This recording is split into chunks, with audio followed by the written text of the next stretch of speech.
Rasel Asir সাথে। আমার সাথে রয়েছে মাসুম এবং আজকের অতিথিরা। আপনাদের সবাইকে স্বাগত জানাচ্ছি ভোট আতমে। এই মুহূর্তে যিনি এসেছেন মিরপুর থেকে, আপনার নামটা প্লিজ একটু বলবেন এবং আপনি কোথা থেকে এসেছেন একটু যদি কাইন্ডলি বলতেন। হ্যালো ডিয়ার লিসেনার্স, আমি আলিফ ওয়াহিদ দিগন্ত, এসেছি মিরপুর 1 থেকে। রাইট, আপনি এর আগে একবার এসেছিলেন এবং আপনার কিছু ঘটনা বাকি ছিল। আমরা হয়তো আজকে যে ভোট আতম যারা শুনছেন, তারা যারা বাড়ি থেকে শুনছেন বা যারা গাড়িতে শুনছেন, কিছুক্ষণ পরে বাড়িতেই ফিরে যাবেন এবং রাতের বেলায় একবার না একবার হলেও ওয়াশরুমে কিন্তু যেতেই হবে। কেমন হয় যদি ওয়াশরুমের একটা ঘটনা দিয়েই আমরা শুরু করি আজকের ভোট আতম। আপনার কাছে নিশ্চয়ই ওয়াশরুমের একটা ঘটনা রয়েছে, আমরা সেই ঘটনাটাতে চলে যাচ্ছি। ধন্যবাদ রাসেল ভাই। ঘটনাটি আমার মামার সাথে ঘটা। রাইট। 2007 সালে। তো আমার মামা তো মানে ব্যাচেলার, এখনো তিনি ব্যাচেলার। তো আমাদের তার আগে বলে নেই রাসেল ভাই, আমার বাড়ির 4 তলা, ওইটা এখনো হন্টেড একটা জায়গা। এখানে এখনো অনেক কিছু হয়। তো ওই বাড়িতে যারা ভাড়া আসে তারা 1 মাসের বেশি কেউ থাকতে পারে না। তো আমার মামা চিন্তা করে যে আমাদের বাড়িতে এসে উঠবে, এই 4 তলায় উঠবে। তো আমরা অনেক মানা করার পরেও তিনি ওইখানে উঠে, আসলে উনি একটু সাহসী ছিলেন, তিনি এগুলো ভয় পেত না আর কি। তিনি যেদিন প্রথম উঠে বাড়িতে, ওদিন রাত্রেবেলা তিনি 2টার দিকে মানে হেডফোন ছাড়া গান শুনতেছিল। তো এক পর্যায়ে তার জানালায় নক করে। তো নক করার পর মামা অনেকবার বলে কে কে ওখানে। তো বলার পর মানে কোনো রেসপন্স না পেয়ে তিনি উঠে দরজা খুলে দেখে কেউ নাই। তো তিনি হয়তো সামান্য একটু ভয় পেয়েছিল। তারপর তিনি দৌড়াদৌড়ি পর আর কি ওখানে আবার এসে ঘুমায় পড়লেন। তো তার কিছুক্ষণ পর আবারও সেই নক। তো আবার যখন করলেন, তারপরে দেখলো কেউ নেই, এরকম করতে তিনি ঘুমায় পড়লেন। তো তারপরের দিন তিনি অফিস থেকে ফিরতে একটু দেরি হয়ে গেছিল। তো যখন তিনি বাসায় আসে তখন আসতে তো প্রায় 1:30টার মতো বেজে গেছে। তো ঘুমাইতে ঘুমাইতে 2টা বেজে যায়। তো যখন ঘুমায় পড়ে তিনি, তো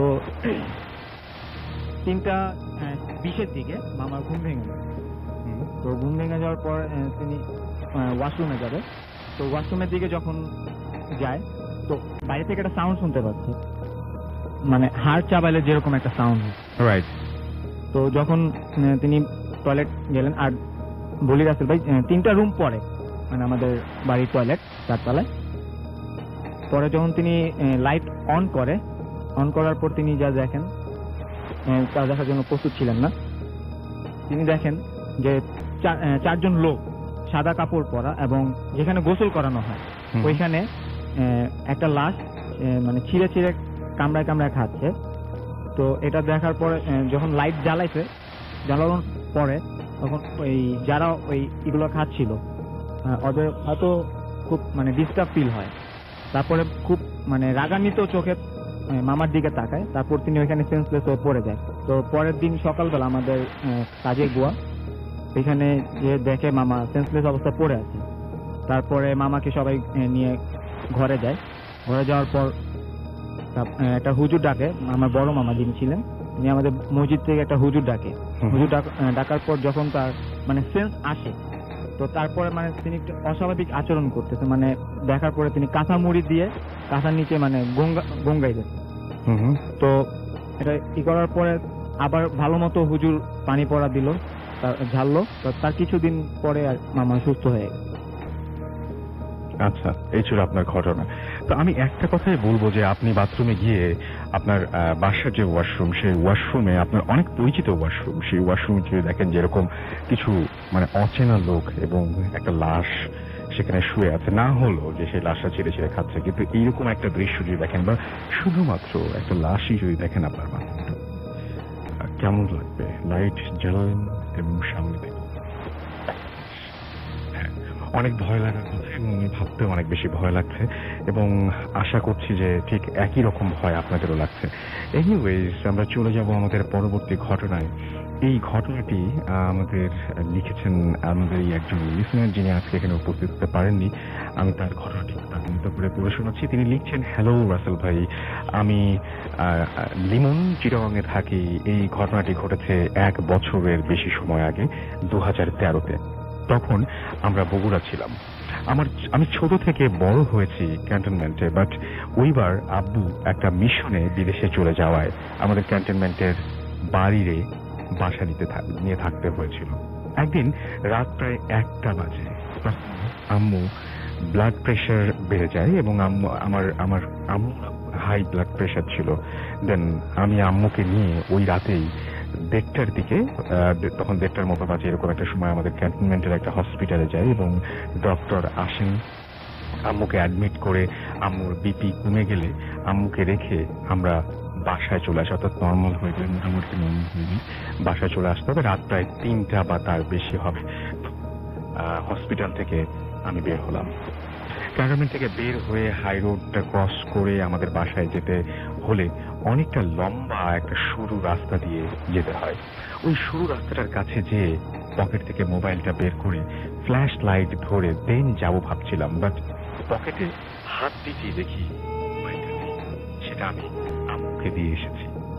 গভীর অন্ধকার রাত, মেইলি তখন অমাবস্যা ছিল। উপায় না পেয়ে আমি হাঁটতে শুরু করলাম। অনেকক্ষণ হাঁটার পর ফিল করলাম কেউ হয়তোবা আমাকে ফলো করছে। আমি পিছনে ফিরে তাকাতেই দেখি কেউ নেই। আবার আমি হাঁটতে থাকি। তখন হঠাৎ পচা মাছের একটা গন্ধ স্পষ্ট অনুভব করি। সেম আগের মতোই কেউ আমাকে আবারও ফলো করছে। এবার পেছনে তাকিয়ে কাউকে দেখতে পেলাম না, বাট আমার বাম পাশে একজন লোককে দেখতে পেলাম। দেখে আমি চমকে উঠি, কারণ পচা মাছের গন্ধটা তার শরীর থেকে আসছে। ভয়ে আমি মনে মনে সূরা ইখলাস পড়তে থাকি, বাট ক্লিয়ার করে পড়তে পারছিলাম না। ভয়টা তখন আরো বেড়ে গেল। কিছুক্ষণ হেঁটে যেতেই এক বাড়ির বাইরে লাইট জ্বালানো ছিল, সেটার আলো পড়লো রাস্তায়। অবাক করা বিষয় হচ্ছে, ওই লাইটের আলোয় আমার বাম পাশের সেই দেয়ালে ছায়াটা এবং আমরা দুজনেই হেঁটে যাচ্ছিলাম, কিন্তু দেয়ালে জাস্ট একজনের ছায়া ছিল। ভয়ে আমার হাঁটার শক্তি একদম নেই বললেই চলে। আর একটু হেঁটে গেলেই বাম পাশের রাস্তায় আমাদের বাসা, কিন্তু আমি হাঁটতেই পারছিলাম না। তবুও দেখি সেই লোকটা আগেও আমার থেকে যে ডিস্টেন্সে ছিল এখনো সেই ডিস্টেন্সেই আছে। দ্যাট মিনস যে আমি যে আস্তে আস্তে হাঁটছি, সেও আমার সাথে ঠিক একইভাবে তাল মিলিয়ে আস্তে আস্তে হাঁটছে। সামনে যাওয়ার পর রাইট সাইডে একটা বাড়িতে গরুর গোয়াল ছিল এবং আমি শুনেছিলাম যে এই গরুর গোয়ালটা অনেক বেশি নিরাপদ এবং এইখানে এই ধরনের কোনো কিছুর আক্রমণ করতে পারে না। অনেকটা সাহস করেই দৌড় দিয়ে গরুর গোয়ালের ভেতরে ঢুকি। এইবার আমি বুঝতে পারি ওই পচা মাছের গন্ধটা যাই আশেপাশেই আছে। আমি যতগুলো সূরা মুখস্থ ছিল সবগুলো পড়ি এবং পড়বার ট্রাই করছিলাম। তখন আমার দুইটা ভয় একসাথে কাজ করছিল। এক, ওই লোকটা যার বডি থেকে পচা মাছের গন্ধ এবং আমাকে ফলো করছে। দুই, আমার সাউন্ডে গরু ডাকাডাকি করলে গরুর মালিক হয়তো বাইরে বেরিয়ে আসতে পারেন এবং তিনি আমাকে চোর ভেবে হয়তো। যাই হোক, এই দুটা ভয় একসাথে আমাকে ভীত করে দিচ্ছিল। আমার শরীর থেকে অনবরত ঘাম ছুটতে লাগলো। আমি ওইখান থেকে নড়াচড়া না করে জাস্ট সূরা পড়তে লাগলাম। আর ওই লোকটা দেখতে না পেলেও তার স্পষ্ট উপস্থিতি যে আমার আশেপাশে রয়েছে আমি বুঝতে পারছিলাম। চারিদিকে পরিবেশটা ভার হয়ে গেছে মনে হচ্ছিল।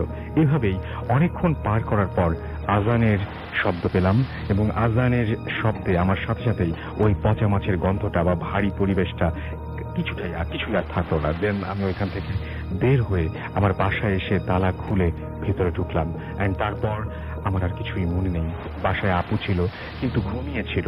সকালে 10টার দিকে চোখ খুলে দেখি আপু আমার মাথায় পানি ঢালছে অ্যান্ড আমাকে জিজ্ঞেস করছে আমি গেটের সামনে এসে ঘুমিয়েছিলাম কেন।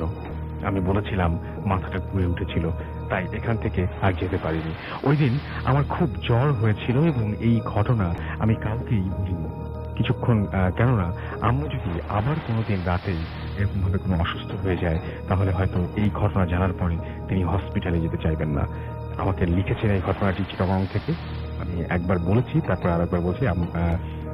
শেহের আলী, আচ্ছা আমি লিমন বলেছিলাম, ইমন হবে, চট্টগ্রাম থেকে তিনি এই ঘটনাটি লিখেছেন। অনেক ধন্যবাদ আপনাকে ঘটনা পাঠানোর জন্য। কোনো একদিন হয়তো আপনার সাথে দেখা হয়ে যাবে স্টুডিওতে। এনিওয়েজ, আমরা চলে যাব আমাদের পরবর্তী অতিথির কাছে এবং আমরা আপনার কাছে একটা ঘটনা জানতে চাই। আপনি নতুন এসেছেন একেবারে ভূতাত্ম, আপনার নামটা একটু প্লিজ বলবেন এবং আপনি কোথা থেকে এসেছেন? রাসেল ভাই, আমি জাহিদ, আমি এসেছি। শুনি আপনার ঘটনা। আমার জীবনে বেশ কিছু ঘটনা ঘটে যায়। আমি এখন আজকে যে ঘটনাটা আপনার সাথে শেয়ার করব, এটা আমার যে জীবনে ঘটে যাওয়া 2010 সালের একটি ঘটনা। আমি তখন সদ্য বাংলাদেশের একটি প্রাইভেট বিশ্ববিদ্যালয় থেকে ডিগ্রি নিয়েছি। প্রাইভেট বিশ্ববিদ্যালয়, অ্যাকচুয়ালি বাংলাদেশের প্রাইভেট বিশ্ববিদ্যালয়গুলো দেখতে মানুষ যেটা মনে করে যে ডিগ্রিগুলোকে মানে হেন তেন একটা ডিগ্রি। তো সেই কারণে চিন্তা করলাম যে দেশের বাইরে গেলে কেমন হয়, যেইভাবে সেই কাজ অ্যাপ্লাই করা এবং ভিসা হয়ে গেল। তো ইউকে ভিসা পেলাম। আমার দিনটির কথা স্পষ্ট মনে আছে। দিনটি ছিল শনিবার। 2010। আমি আমার হাতে আমার ভিসা পাওয়ার পরে আমি প্রচন্ড খুশি। আমি চিন্তা করলাম যে শেষ পর্যন্ত পেয়ে গেলাম ভিসা, আমি চলে যাচ্ছি দেশের বাইরে। এটা ভাবতেই খুব খারাপ লাগছিল, মিস করতেছিলাম আমার গ্রামটাকে। অ্যাকচুয়ালি আমি আমার জন্ম ঢাকা জেলার একটি নিভৃত পল্লীতে। এটা ঢাকা জেলা শহর থেকে প্রায় 36 মাইল দূরে একটি গ্রাম। তো আমার ভিসা পাওয়ার সাথে সাথে আমি আম্মুকে মিস করতে শুরু করলাম। চিন্তা করলাম যে আজই আমি বাসায় যাব। যাওয়ার আগে দেখা করে যেতে চাই। অ্যাকচুয়ালি যাওয়ার আগে অনেকগুলো দিন সময় ছিল, কিন্তু মানে আমি চাচ্ছিলাম যে আজই দেখা করতে। আচ্ছা। দেশের বাইরে যাওয়ার খবর নাকি আকাশে বাতাসে উড়ে বেড়ায়। আমার ফ্রেন্ডরাও খবর পেয়ে গেল এবং সবাই আমার বাসায় ভিড় করতে লাগলো। তো ফ্রেন্ডদের সময় দিতে দিতে আমার অনেকটা সময় পার হয়ে গেল। রাত প্রায় 8টা বাজে। আমাকে আমার এলাকার শেষ বাসটা ধরতে হবে। তো আমি ওদেরকে কোনো মতে বিদায় করে আমি আমার ব্যাগ গুছিয়ে রওনা দিলাম গাবতলী বাস স্ট্যান্ডের উদ্দেশ্যে। তো বাস স্ট্যান্ডে পৌঁছে আমি অবাক বনে গেলাম, দেখলাম যে আমার এলাকার শেষ বাসটা চলে গেছে। কিন্তু কি আর করার, আমাকে যেতেই হবে আমার গ্রামে। তো আমি মানিকগঞ্জগামী একটা বাসে উঠে বসলাম। চিন্তা করলাম পথিমধ্যে একটা স্টেশন আছে কালামপুর নাম, সেখানে নেমে অন্য কোনো ভেহিকেল বা অন্য কোনো যানবাহন জোগাড় করে আমি আমার এলাকায় চলে যাব। তো যেভাবে সেই কাজ, আমি রাত 11টা বাজে আমি পৌঁছালাম হচ্ছে কালামপুর বাস স্ট্যান্ডে। তো কালামপুর পৌঁছে আমি আরো অবাক বনে গেলাম যে কোনো যানবাহন আমি পাচ্ছি না। আমার এলাকাগামী কোনো লেগুনা কিংবা কোনো টমটম কোনো ধরনের, কিংবা কোনো সিএনজি কোনো ধরনের যানবাহন নেই। তো ঘটনার পরিক্রমায় আমার ওখানে দেখা হয়ে গেল একটা ফ্রেন্ডের সাথে। যাই হোক, সেই গল্প আর বলছি না, গল্প ছোট করছি। খুব কষ্টে একটা যানবাহন জোগাড় করলাম, সেটা যাবে সাটুরিয়ার দিকে। তো আমি সেটাই করে রওনা দিলাম আমার এলাকার। আমি গিয়ে নামলাম কাউলিপাড়া নামের একটা স্ট্যান্ডে। পৌঁছতে আমার তখন প্রায় রাত 1:45 থেকে 1টা বেজে গেছে। আমি স্ট্যান্ডে নেমে দেখি চারিপাশে কেউ নেই, সব দোকানপাট বন্ধ, ইভেন স্ট্যান্ডের নাইট গার্ড পর্যন্ত নেই। সো আমি ভয় পাচ্ছিলাম, একটু নয় অনেকই ভয় পাচ্ছিলাম যে আমি একা। আর বেসিক্যালি আমি ওই মুহূর্তে মানে ভাবতে পারছিলাম না যে আমি কি করব। সেখান থেকেও আমার গ্রামের দূরত্ব প্রায় 10 থেকে 15 কিলোমিটার। তো আমি কিছুক্ষণ চিন্তা করার পরে মনে মনে নিজেকে বললাম, যা হবার হোক হেঁটেই রওনা দেব, রাস্তায় তো কিছু পেয়েও যেতে পারি। তো আমি রওনা দিলাম। আমি একটু বলে রাখি, আমি যে জায়গায় ছিলাম সেই জায়গাটা দুই পাশে লোকালয় ছিল, মাঝখান দিয়ে রাস্তা। আমি যত সামনে এগোচ্ছিলাম লোকালয় তত কমে যাচ্ছিল। তো আমার ভয় আরো বাড়ছিল। ইভেন মজার ব্যাপার হচ্ছে সবচাইতে, আমার কাছে তখন কোনো আলো ছিল না। মানে আমার মোবাইল ফোনটা ছিল, বাট মোবাইল ফোনটায় চার্জ ছিল না। আচ্ছা। তো আমি সামনে এগোচ্ছিলাম আর চিন্তা করছিলাম কেন আমি আগে আমার বাসায় ফোন করলাম না, কারণ বাসায় ফোন করলে হয়তো কেউ আমাকে এগোতে এগিয়ে নিয়ে যেত। আমি ভেবেছিলাম বাসায় যাব, বাসায় গিয়ে সবাইকে সারপ্রাইজ দেবো যে আমি এসেছি। আর গ্রামে আমার বলতে শুধু আমার নাই থাকেন, বাবা তো তার 8-এ মারা যান। তারপর থেকে আমার গ্রামেই থাকি। তো আমি যাচ্ছিলাম আর আমার ভয়টা আস্তে আস্তে বাড়ছিল। চারপাশের লোকালয় থেকে কোনো শব্দ পাচ্ছিলাম না, শুধুমাত্র অন্ধকার রাত্রিতে ঝিঝি পোকার আওয়াজ ছাড়া। আপনি হয়তো জানেন রসুল ভাই যে অন্ধকার রাত্রিতে নিজের নিঃশ্বাসের শব্দটা পর্যন্ত শোনা যায় এবং সেটা খুবই ভয়ঙ্কর লাগে। মনে হয় পেছন থেকে কেউ ফলো করছে, মানে খুবই একটা বৃষ্টিকাতর অবস্থা। আমি সামনে এগিয়ে যাচ্ছি, হঠাৎ আমার ভয় আরো বেড়ে গেল। বিকজ অফ আমি দেখতে পেলাম যে আমার পেছনে কিছু একটা আমাকে ফলো করছে। কি ফলো করছে আমি পেছন ফিরে দেখার পাচ্ছিলাম না, আমি শিওর না তখন। তো হঠাৎ আমি দেখতেই পেলাম সেই জিনিসটাকে, একটা বিশাল গরু, যেটাকে আমরা ষাঁড় বলে থাকি, ষাঁড় পুরুষ গরু। বিশাল একটা গরু আমাকে ফলো করছে এবং সেটা রং আমি অন্ধকারে বুঝতে পারছিলাম না। হতে পারে যে কালো, সেই জন্যই হয়তো বুঝতে পারছিলাম না রংটা। অন্য কোনো কালার হলো একমাত্র সাদা ছাড়া অন্ধকারে বোঝার কথা না, কারণ প্রচন্ড অন্ধকার ছিল। আমি শুধু সেটার অভাব দেখতে পাচ্ছিলাম। তো আমার ভয় আরো বেড়ে যাচ্ছিল। আমি হাঁটতে থাকি, সেটা আমাকে ফলো করতে থাকে এবং খুবই নিঃশব্দে ফলো করছি। গরুর খোরের যে আওয়াজ, সেই আওয়াজটাও আমি শুনছিলাম না। ইভেন একটা পচা মাছের একটা আস্তে গন্ধ আমার নাকে আসছে সেই মুহূর্তে। এবং আপনি বুঝতে পারছেন রাসেল ভাই যে মিডনাইট, আমার আশেপাশে কেউ নেই, চারিদিকে মানে বিরান ভূমি, শুধু জমি আর জমি, ফসলি জমি, মাঝখান দিয়ে একটা রাস্তা, দুধারে গাছপালা। অনেক ভয় লাগে, অনেক ভয়ঙ্কর একটা বিষয়। তো আমি এগোতে থাকি। হঠাৎ আমার মনে হচ্ছিল যে গরুটা এই মুহূর্তেই বুঝি আমাকে মানে ধাক্কা দিয়ে ফেলে দেয় নিচে। তো সেটা ভেবে আমি একটা বোকার মতো কাজ করে বসলাম। আমি একটা দৌড় দিলাম। তো আমি যখন দৌড়ালাম দেখি আমার পেছনে পেছনে সেটাও দৌড়, মানে আমি কোনোভাবেই সেটার সাথে দৌড়াতে পারছি মানে মোটামুটি শিওর যে আপনি মানে ওই গরু আপনাকেই ফলো করছে। হ্যাঁ, তখন আমি মোটামুটি না, তখন আমি 100% শিওর যে ওই গরু আমাকেই ফলো করছে, বাট আমি জানতাম না ওটা কি। সো দ্যাট মানে এমন হয়, আপনি যখন একটা গরুর সামনে পড়বেন, আপনি যখন দৌড়াবেন, গরু হোক কুকুর হোক, সেটাও আপনার পেছনে পেছনে দৌড়াবে, একটা কিছু হতে পারে। তো আমি এগোচ্ছি সামনে এবং আমার মনে হচ্ছিল তখন সেটা দৌড়চ্ছিল না, সেটা হাওয়ায় ভর করে আসছিল। আচ্ছা। পথিমধ্যে আমি কাঠালিয়া নামের একটা গ্রাম আছে কালীপাড়া থেকে, সেটা পেরোতে একটা ব্রিজ পড়ে, সেই ব্রিজটা পেরিয়ে একটু সামনে এগিয়ে গেছে এবং তখন আমার ভয় বাড়িয়ে দিতে আরেকটা গরু কোথা থেকে যেন উদয় হলো। মানে যে গরুটা আমাকে ফলো করছিল সেটা রাস্তার বাম সাইড দিয়ে আসছিল এবং ইট মাইট বি ব্ল্যাক, কিন্তু আমার সামনে যে গরুটা উদয় হলো সেটা ছিল হোয়াইট। আমি স্পষ্ট সেটা আমি গরুটাই দেখতে পাচ্ছিলাম, সেটার কালার ছিল হোয়াইট। সো দ্যাট আমার তখন আর বুঝতে বাকি রইল না যে আমার সাথে কি খেলা করবে, কি সব বস্তু আমার সাথে খেলা করবে। এবং একটা কথা বলে রাখি যে আমি বেসিক্যালি এমন একটা ফ্যামিলি বিলং করি যেখান থেকে আমি ছোটবেলা থেকে দেখে এসেছি ধর্ম চর্চা। এবং আমি আরেকটা কথা বললাম যে আমি নিভৃত পল্লীর, আর পল্লীতে জিন ভূত এইসব ভৌতিক ঘটনা নিয়ে বেশি মানে আলোচনা সমালোচনা করা হয়। এবং আমি আমার ফুপির কাছ থেকেও আপনার একটা ব্যাকগ্রাউন্ড আছে, সেটা আপনি যদি বলবেন তো সবাই বুঝতে পারবে। যে আমার বড় ফুপি, তার শাশুড়ির বেশ কিছু পোষ্য জিন ছিল। এবং আপনি এটাও বলছিলেন যে আপনাদের একটা সময়ে জমিদারিও ছিল। জি, it's very very very far away, সেটা ব্রিটিশ পিরিয়ডের। তো আমার ফুপির কিছু পোষ্য জিন ছিল, মানে ফুপির শাশুড়ি যখন মারা যান, সেই জিনগুলো মানে সিয়াসতে বলেন বা যেভাবে বলেন উত্তরাধিকার সূত্রে তার কাছে আসে এবং সে আমাকে কিছু ডিরেকশন দেয় যে জিন বা এগুলো বাঁচার উপায়গুলো কিছু। আমরা ওইখানে চলে আসি আবার। তারপরে আপনি দেখলেন যে দুটো গরু। আমি তখন বুঝতে পারলাম যে কি হচ্ছে আমার সাথে। আমি মনে মনে না উচ্চ স্বরেই দোয়া দরুদ পড়ার চেষ্টা করছিলাম, বাট আমি কিছুই করতে পারছিলাম না। মানে আমি টোটাল ফ্রিজি হয়ে গিয়েছিলাম ওই মুহূর্তে। মানে আমি জমে এক জায়গায় দাঁড়িয়েছিলাম। তখন সবচাইতে ভয় করার ব্যাপার যেটা হলো, ডান পাশের যে সাদা গরুটা ছিল সেটা এক লাফে আমার মাথার উপর দিয়ে গিয়ে আঘাত করলো।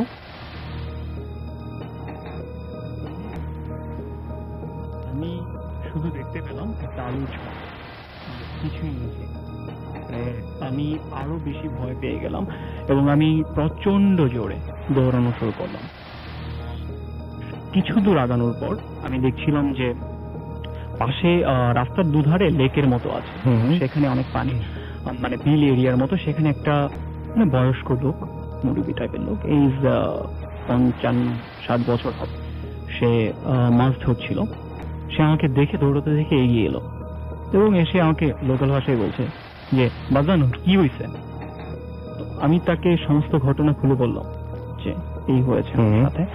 তো সে আমাকে যেটা বললো সেটা শুনে আমার ভয় কিছুটা কমলেও মানে মনে মনে আমি তারপরেও ভয় পেতে শুরু করলাম। সে বললো যে বাজান চিন্তার কিছু নাই, খারাপ জিনিসটা আর আইব না, খারাপ জিনিসটা চলে গেছে, কিন্তু আপনি এমন কিছু কইরেন না যেটার লিগা আপনার লিগা অন্য কারো কষ্ট পাইতে হয়।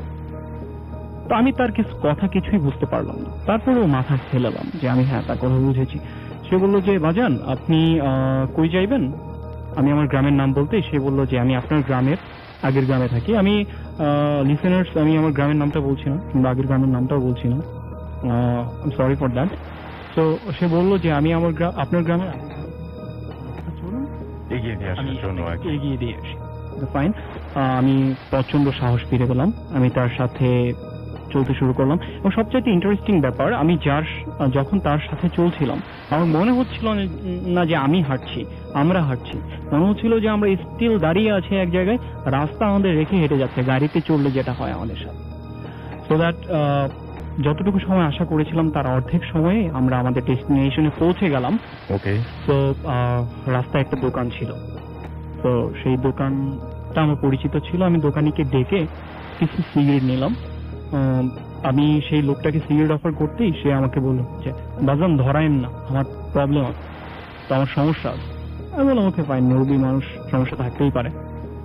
তো আমরা হেঁটে নদী পর্যন্ত পৌঁছলাম। নদীর পাড়ে পৌঁছে যেটা আমার সাথে ঘটলো সেটা আমি আশা করিনি। লোকটি আমাকে হঠাৎ বলল যে যান, নদী পার হইয়া যান, আপনার মা আপনার লাইগে অপেক্ষা করতেছে।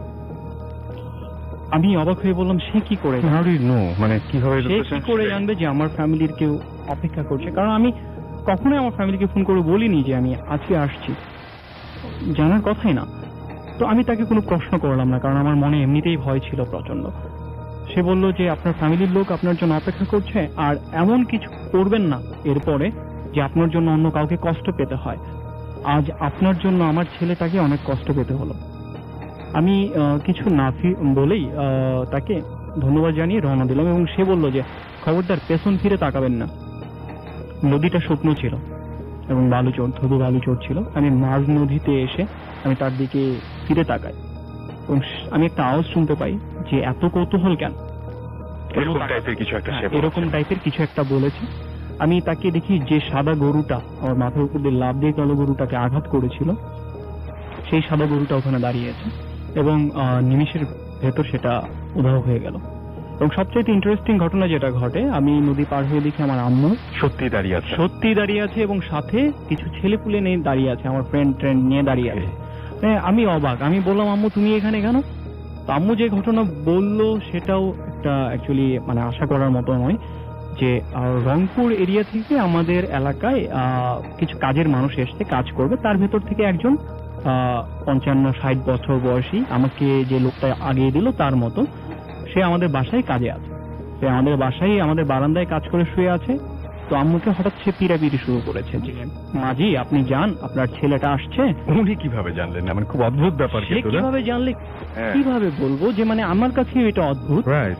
যে উনি আমার আম্মুকে বলেছে যে মাঝি আপনি যান, ছেলেটা আসছে, তার রাস্তায় অনেক বিপদ। তো আমার আম্মু এবং এই বিপদের আভাসও তিনি পেয়েছেন। বিপদের আভাসও তিনি পেয়েছেন, এবং তিনি আমার আম্মুকে বলার পর আমার আম্মু মায়ের মন বুঝে নিত। তো আমার আম্মু এগিয়ে এসে সঙ্গে সঙ্গে, তো আমি ঘটনা শুনে বোকা বনে গেলাম পুরো, যে সে কি করে জানলো। তো আমি বাসায় যাই, বাসায় গিয়ে তাকে খুবই খোঁজাখুঁজি করি। আমি তার নামটা বলে রাখি, তার নামটা হচ্ছে আব্দুল হালিম, আচ্ছা। সেই লোকটার নাম। হুম। তার দাড়ি ছিল, বয়স্ক একটা মানুষ। So, আমি বাসায় গিয়ে তাকে খোঁজাখুঁজি শুরু করি, না সে কোথাও নেই, সে গায়েব। হ্যাঁ, আমার প্রচন্ড জ্বর হয়, আমি প্রচন্ড জ্বরে ভুগি, কোনো ওষুধে কোনো কিছুতেই আমার কাজ হয় না। জ্বর যাচ্ছিল না। হঠাৎ 2 দিন পর হালিম কোথা থেকে যেন আবার উদয় হচ্ছে। হ্যাঁ, এবং কাজ করছে যথাযথ আমাদের বাসায়, এবং হালিমের দেয়া পানি পড়া, ঝাড়ফুঁক। সে কোথায় গিয়েছিলেন উনি এই সমস্ত ব্যাপারে তিনি কিছু কিছুই বলেন, সে কোথায় গিয়েছিলেন কিছুই বলেনি। জিজ্ঞেস করা হয়েছিল যে সে কোথায় যেন কাজ করতে গিয়েছে।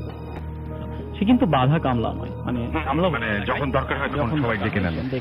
রাইট। তো কোথায় কাজ করতে গিয়েছিল, সো দ্যাট তার দেয়া পানি টানি পড়া খেয়ে ঝাড়ফুঁকে আমার জ্বর সারে। এবং তার কয়েকদিন পর আমি ঢাকা ফিরে আসি এবং তার কয়েকদিন পর আমি ইউকে চলে যাই। বাট আমার অজানে রয়ে যায় যে ঘটনার পেছনের ঘটনাগুলো। ঘটনার পেছনে ঘটনা নিয়ে আমরা আরো কথা বলবো, আমাদের সাথে আরো পরবর্তী ঘটনায় আমাদের অতিথির কাছে আবারও, এবং আপনার নামটা আরো একবার বলবেন এবং আপনার পরের ঘটনাটা আমরা শুনি। হাই ডিয়ার লিসেনার্স, আমি আলিফ ওয়াহিদ দিগন্ত। এই ঘটনাটি আমার ফুপির সাথে ঘটা। তো আমার ফুপি বিয়ের 1 বছর পর আমার দাদুর বাড়িতে বেড়াতে আসে। তো আসার পর তিনি আমাদের যে রুমটাতে উঠে ওই রুমে ফ্রিজ ছিল। তো গ্রামের মানুষে অনেকের ফ্রিজ কিনা সামর্থ্য ছিল না। তো সামর্থ্য না থাকার কারণে অনেকে হেল্প নিত, যে অনেকে মাছ মাংস আমাদের বাড়িতে রাখতো। তো ওই দিন সন্ধ্যাবেলায় আমাদের পাশের বাড়ির এক অতিথি তিনি সন্ধ্যার সময় ইলিশ মাছ নিয়ে কেটে মানে সন্ধ্যার দিকে আমাদের বাসায় নিয়ে আসে। আচ্ছা, মানে রাখার জন্য ফ্রিজে। তো আমার ফুপি ছিল, তো ফুপি ওই মাছটা নিয়ে ফ্রিজে রাখে। তো রাখার আগে লোকটি বলে দেয় যে আমি কালকে সকালে এসে নিয়ে যাব। আচ্ছা, তো আমার ফুপি মানে রেখে দেয় ফ্রিজে নিজের হাতে আর কি। তো ওদিন রাত্রেবেলা, তো গ্রামের মানুষ সাধারণত রাত্র 9টা বাজলেই মানে ঘুমায় পড়ে। তো আমার ফুপি মানে ঘুমের প্রস্তুতি নিতেছে, তো আমার ফুপা ছিল সাথে। তো 9টা বাজে খাওয়া দাওয়া করে সবাই মানে বিছানায়। তো ফুপি যখন ঘুমায় গেছে, তো আমার ফুপা আবার একটু মানে লেট হয় ঘুমাইতে। তো উনি ঘুমিয়ে পড়ছে। তো ঘুমের মধ্যে স্বপ্নে দেখতেছে যে ভোর হয়ে গেছে, আর যে লোকটি তাকে মাছ রাখতে দিয়েছিল, তো সেই লোকটি আসছে, দরজা নক করতেছে এবং তার নাম ধরে ডাকছে। তো ঠিক ওই মুহূর্তে ফুপির ঘুম ভেঙে যায়, দেখে সত্যি সত্যি দরজা নক হচ্ছে এবং তার নাম ধরে শুধু একবার ডাকছে তাকে, তারপর সে নক করতেছে। তো আমার ফুপি উঠে দরজা খুলতেছে, কারণ মনে করছে যে সকাল হয়ে গেছে। তো সে দরজা খুলে, সে দরজা খোলার পর যেটা দেখে ভাই, একটা সাদা কাপড় পরা এক মহিলা, মানে তার বিভৎস চেহারা, তার মানে মুখে ব্লাড লেগে আছে, তার এক চোখ আছে আর আরেক চোখ বের হয়ে আছে। এটা দেখার পরে সে ওইখানে একটা চিৎকার দিয়ে ওইখানে সেন্সলেস হয়ে পড়ে যায়। তো আমার ফুপা ঘুম ভেঙে যায় তার চিৎকার শুনে। তো ফুপা উঠে দেখে, তো ঘড়ির দিকে তাকে, তখন বাজে হচ্ছে 12টা 5। তো ওই মুহূর্তে আর কিছু না বলে বাড়ির সবাইকে ডাক দেওয়ার পর মানে সবাই আসে। তো ফুপিকে মানে মাথায় পানি টানি ঢালে। তো ঠিক 2:30টার দিকে ফুপি মানে সেন্স আসে। তো আসার পর ওই রাত্রে আর মানে কোনো কিছু করে না, তো ওই মুহূর্তে ঘুমায় পড়ছে। তো পরের দিন সকালবেলা মানে জানে কাহিনীটা, সবার শুনে ফুপির কাছ থেকে। তো ওই দিন মানে ফুপির খুব জ্বর ছিল। তো তারপরের দিন ওই লোকটা আসে মাছ নিতে। তো ফুপির জ্বর থাকার কারণে, তো আমার ফুপা যিনি, তো উনি আর কি ফ্রিজ থেকে মাছ বের করতে যাবে। ঠিক ওই মুহূর্তে দেখে ভাই মানে ফ্রিজের কোথাও ওই মাছ মানে ইলিশ মাছ যে রেখে গেছিল ওই মাছ নেই। তো মাছ আজও পর্যন্ত ভাই ওই মাছের কোনো খবর পাওয়া যায়। ওকে, আপনি একটা মানে আপনি যেটা বলছিলেন সেটা পানির নিচে একটা ঘটনা বলছিলেন, সেটা বলতে চাচ্ছিলেন। ওকে, আমরা সেই ঘটনাটা শুনবো, আমি ওইটার জন্য অধীর আগ্রহে আছি। সেই ঘটনাটা অনেক ভালো ছিল। এনিওয়েজ, আমরা চলে যাব আমাদের পরবর্তী ঘটনায়। তবে তার আগে আমার কাছে আরো একটা ঘটনা রয়েছে যেটা আমি পড়ে শোনাতে চাই। আমাদের একজন লিসেনার পাঠিয়েছেন। আসসালামু আলাইকুম রাসেল ভাই, আমি জানি আপনি ভালো আছেন এবং সবসময় ভালোর দলে। আমি মোহাম্মদ নাজমুস সাকিব, কুষ্টিয়া কোটপাড়ার একটি মেসে থাকি। আমি যে ঘটনাটি শেয়ার করব তা আমার মেসমেট নাজমুলের বাবা মোহাম্মদ জামাল উদ্দিনের সাথে ঘটে যাওয়া একটি ঘটনা। ঘটনাটি মেহেরপুর সদরের একটি এলাকার। নাজমুলের বাবার কাছ থেকে মেসের সবাই ঘটনাটি শুনেছি, আমি ঘটনাটি তার ভাষায় লিখলাম। ঘটনাটি 2005-এর মাঝামাঝি সময়ে। আমি একজন সরকারি চাকরিজীবী। এই চাকরির পাশাপাশি আমি একটি শখের কাজ, আমার কাজটা হচ্ছে কবর কাটা। তো ঘটনার সূত্রপাত আমার এক বন্ধুকে নিয়ে। সুতরাং আপনারা অনেকেই কিন্তু শুনতে চেয়েছিলেন কবর যারা কাটেন বা যারা, তাদের ঘটনা শুনতে। তো সেরকম একটা ঘটনা দেখেন কেমন লাগে আপনাদের। যে আমাদের ঘটনার সূত্রপাত আমার এক বন্ধুকে নিয়ে। সে প্রথমে ভালো ছিল, কিন্তু পরে নানান ভাবে সে নেশায় আসক্ত হয়ে পড়ে। হঠাৎ করে আমরা তার কোনো খোঁজ খবর পাচ্ছিলাম না। 3 দিন পর হঠাৎ করে দুপুরবেলা আমাদের এলাকার একটি নদীতে তার সন্ধান মেলে মৃত অবস্থায়। লাশটা ফুলে ভেসে উঠেছিল। নদীর পানি ছিল হাঁটু পর্যন্ত। এত কম পানিতে কিভাবে যে সে ডুবলো তা আজও আমরা বুঝতে পারিনি। তার শরীরে আঘাতের কোনো চিহ্ন ছিল না। তার কবর কাটার দায়িত্ব পড়ে মামুন, ইন্তা ও আমি এই তিনজনের ওপরে। কবর দেওয়া হবে বাদ ঈশা। আমরা বাদ আসর কবর কাটা শুরু করলাম। মাগরিব পর্যন্ত কবরের দেয়াল চেছে সমান করা ছাড়া বাকি কাজ শেষ। মামুন মাগরিবের নামাজের জন্য চলে গেল, নামাজ পড়ে আর আসেনি। আমরা দুজন কাজ করছিলাম। কিছুক্ষণ পর অন্ধকার হয়ে আসলে কবরের ভেতর দেখা যাচ্ছিল না। আমি ইন্তাকে মোমবাতি আনতে পাঠালাম। আমি একাই কাজ করছিলাম। হালকা আলোয় কবরের ভেতর ছাড়া বাইরে পরিষ্কার দেখা যাচ্ছিল। আমি কাজ করছিলাম। হঠাৎ শুকনো পাতার খসখস আওয়াজ শুনলাম। ভাবলাম মোমবাতি নিয়ে আসছে হয়তো মামুন, কিন্তু কাউকে দেখলাম না। আমি আবার কবরের ভেতর বসে কাজ শুরু করলাম। তারপর বুঝতে পারলাম যেই রাস্তা দিয়ে মোম নিয়ে আসবে তার বিপরীত দিক থেকে শব্দটা আস্তে আস্তে এগিয়ে আসছে। আমার শরীর ভয়ে শিউরে উঠল, কারণ ওই দিকটা ছিল অনেক ঝোপঝাড়। যেদিক থেকে বন্ধ করে ছিল শুকনো পাতার ওপর কোনো কিছু টেনে নিয়ে আসার মতো। একটু বুঝলাম শব্দটা আমার কাছে চলে এসেছে। আমি খুব সাহস করে কবরের ভেতর থেকে মাথাটা আবার উঠিয়ে ওই বস্তুটা দেখেই বসে পড়লাম। আমি দেখলাম আনুমানিক 3 ফিট ব্যাসের একটা সাপ কবরের পাশ দিয়ে অতিক্রম করছে, এবং সাপটা কত লম্বা ছিল তা ভয়ে দেখতে পারিনি। আমি আরো ভয় পেয়েছিলাম সাপটার অসম্ভব মনে হলো সাপটি রেগে হয়তো ফনা তুলেছে, এরকম একটা ব্যাপার। ওটা দেখেই চোখ বন্ধ করে বসে পড়লাম এবং সাপটি কবরের পাশ দিয়ে যাওয়ার শব্দ পাচ্ছিলাম। একটু পরেই হঠাৎ আমাকে ডাকার শব্দ পেলাম। তাকিয়ে দেখলাম ইন্তা মোমবাতি নিয়ে এসেছে। তবে মামুন বলেছিলাম ইন্তা, এবং ওকে বললাম 30-40 সেকেন্ড আগে এই কবরের পাশে মোটা একটা সাপ দেখেছিস? ওকে আমি জিজ্ঞাসা করলাম তুই অন্ধকারে ঠিক দেখেছিস তো? আমি বললাম স্পষ্ট ভাবেই দেখেছি। যা হোক, আমি অবাক হলাম ওর সাপটি না দেখাতে, কেননা কবরস্থানের গেট থেকে কবর পর্যন্ত আসতে সময় লাগে 1 মিনিট। চাঁদের আলো ছিল এবং ওর হাতে মোমের আলো ছিল, আর গেট থেকে কবর পর্যন্ত কোনো ঝোপঝাড়ও ছিল না। ওর না দেখাটা আমার কাছে খুবই আশ্চর্যজনক লাগলো। এবং আরো অবাক করার বিষয়টি হলো সাপটি এত বড় হওয়া সত্ত্বেও এত অল্প সময়ের মধ্যে হারিয়ে গেল।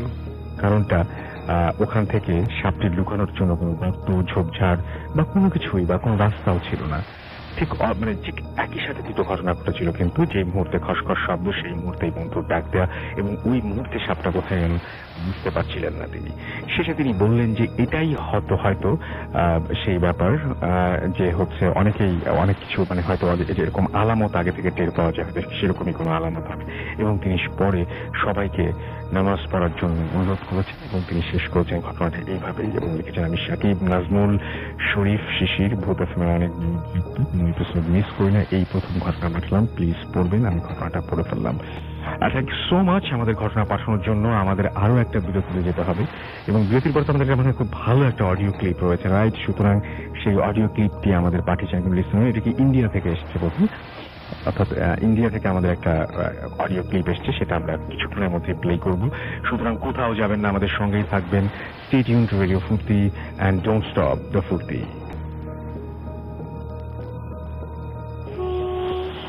ফুর্তি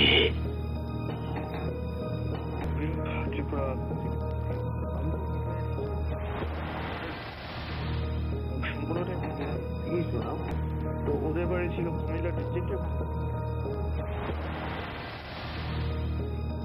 দিদার মা ডেলিভারি হওয়ার পর একটা সন্তানও টিকতো না, সবগুলো প্রায় মরা অবস্থা জন্ম নিয়েছিল।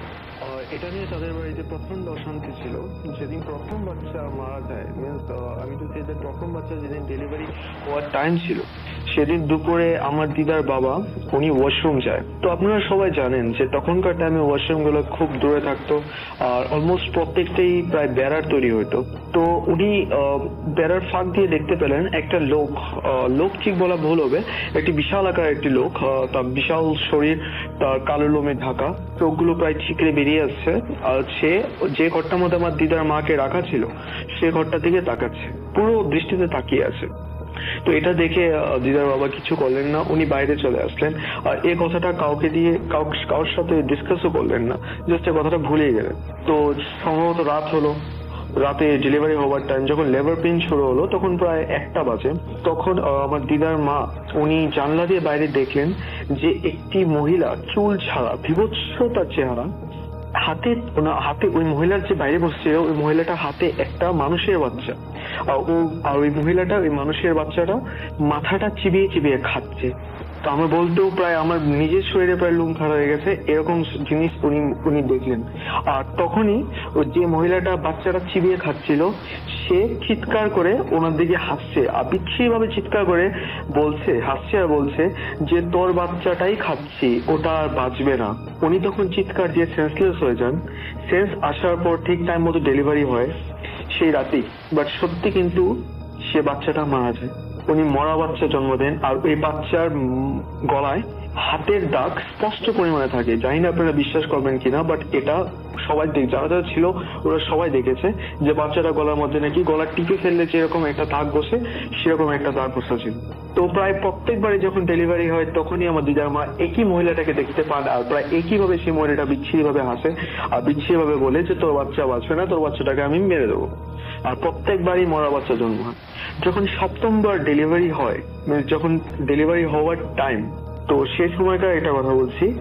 তো তখন আমার দাদু ওই মহিলাটাকে দেখতে পান, প্রথমবার ওই মহিলাটাকেই দেখতে পান, আর ওই মহিলাটা আমার দাদুকে আসেও একই জিনিস বলে যে তোর বাচ্চা বাঁচবে না।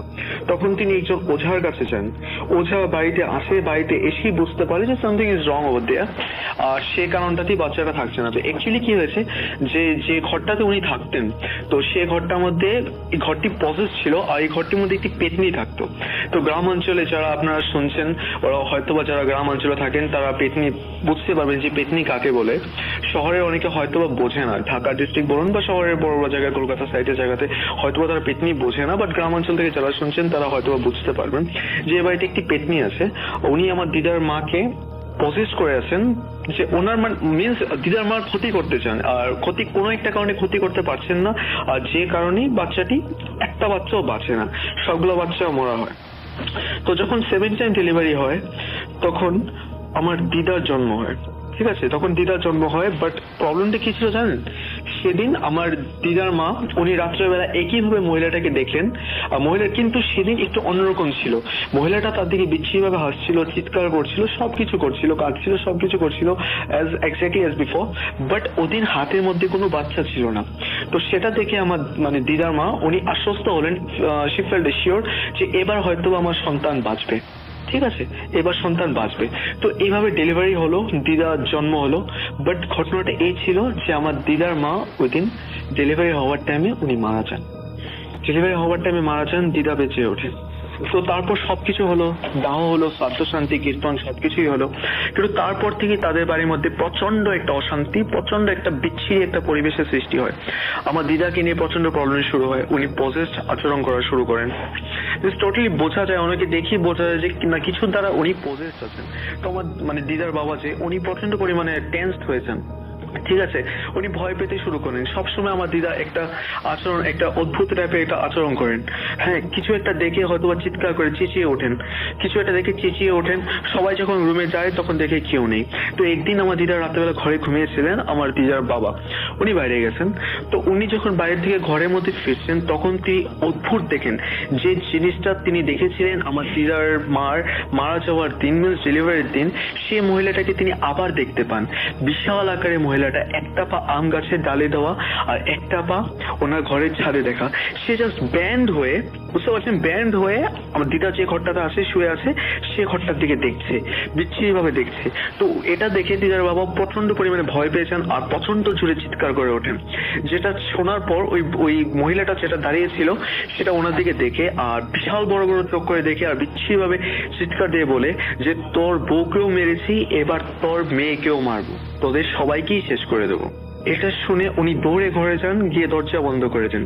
তারপরে শুনতে পান বাইরে প্রচন্ড পরিমাণে ঝড় হচ্ছে, প্রচন্ড পরিমাণে জোরে কেউ চিৎকার দিচ্ছে, কেউ গুঙিয়ে গুঙিয়ে কাছে, এমন সবকিছু শুনতে পান।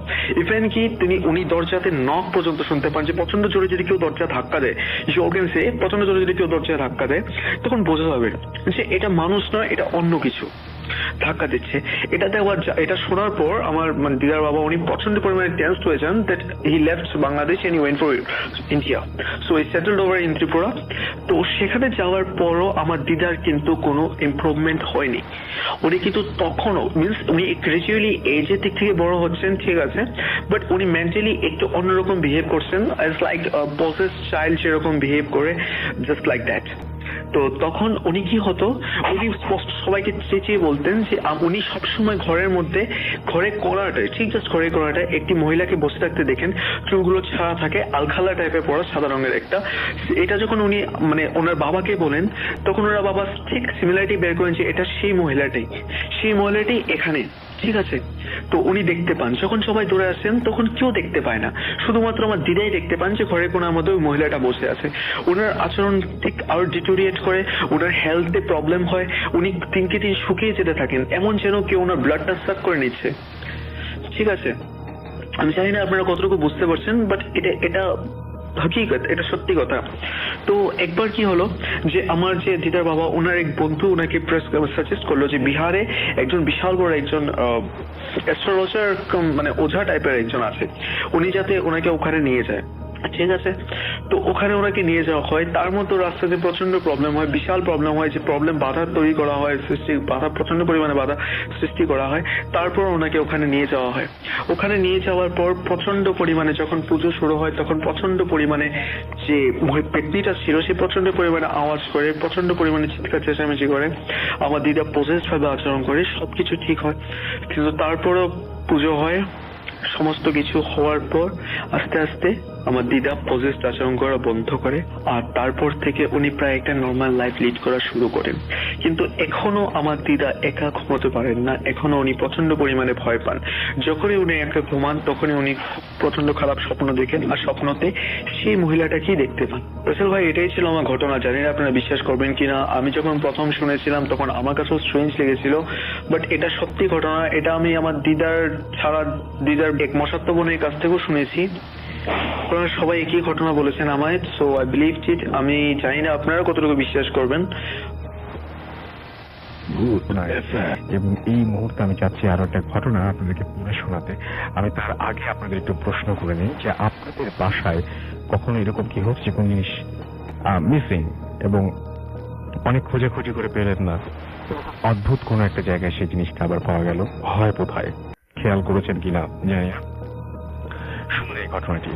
আমাদেরকে লিখেছেন যে this is Onik from Texas, USA. I want to share some paranormal activities that I have experienced during my childhood in our old house. অর্থাৎ ছোটবেলায় তিনি বেশ কিছু ঘটনা শেয়ার করেছেন এবং তিনি সেই ঘটনাটি লিখেছেন যে বাংলায় তিনি লিখেছেন ঘটনাটি, এবং আশা করছেন তিনি যে আমরা সেই স্টোরিগুলো পছন্দ করব এবং আমরা শেয়ার করব অন ভূতাতন।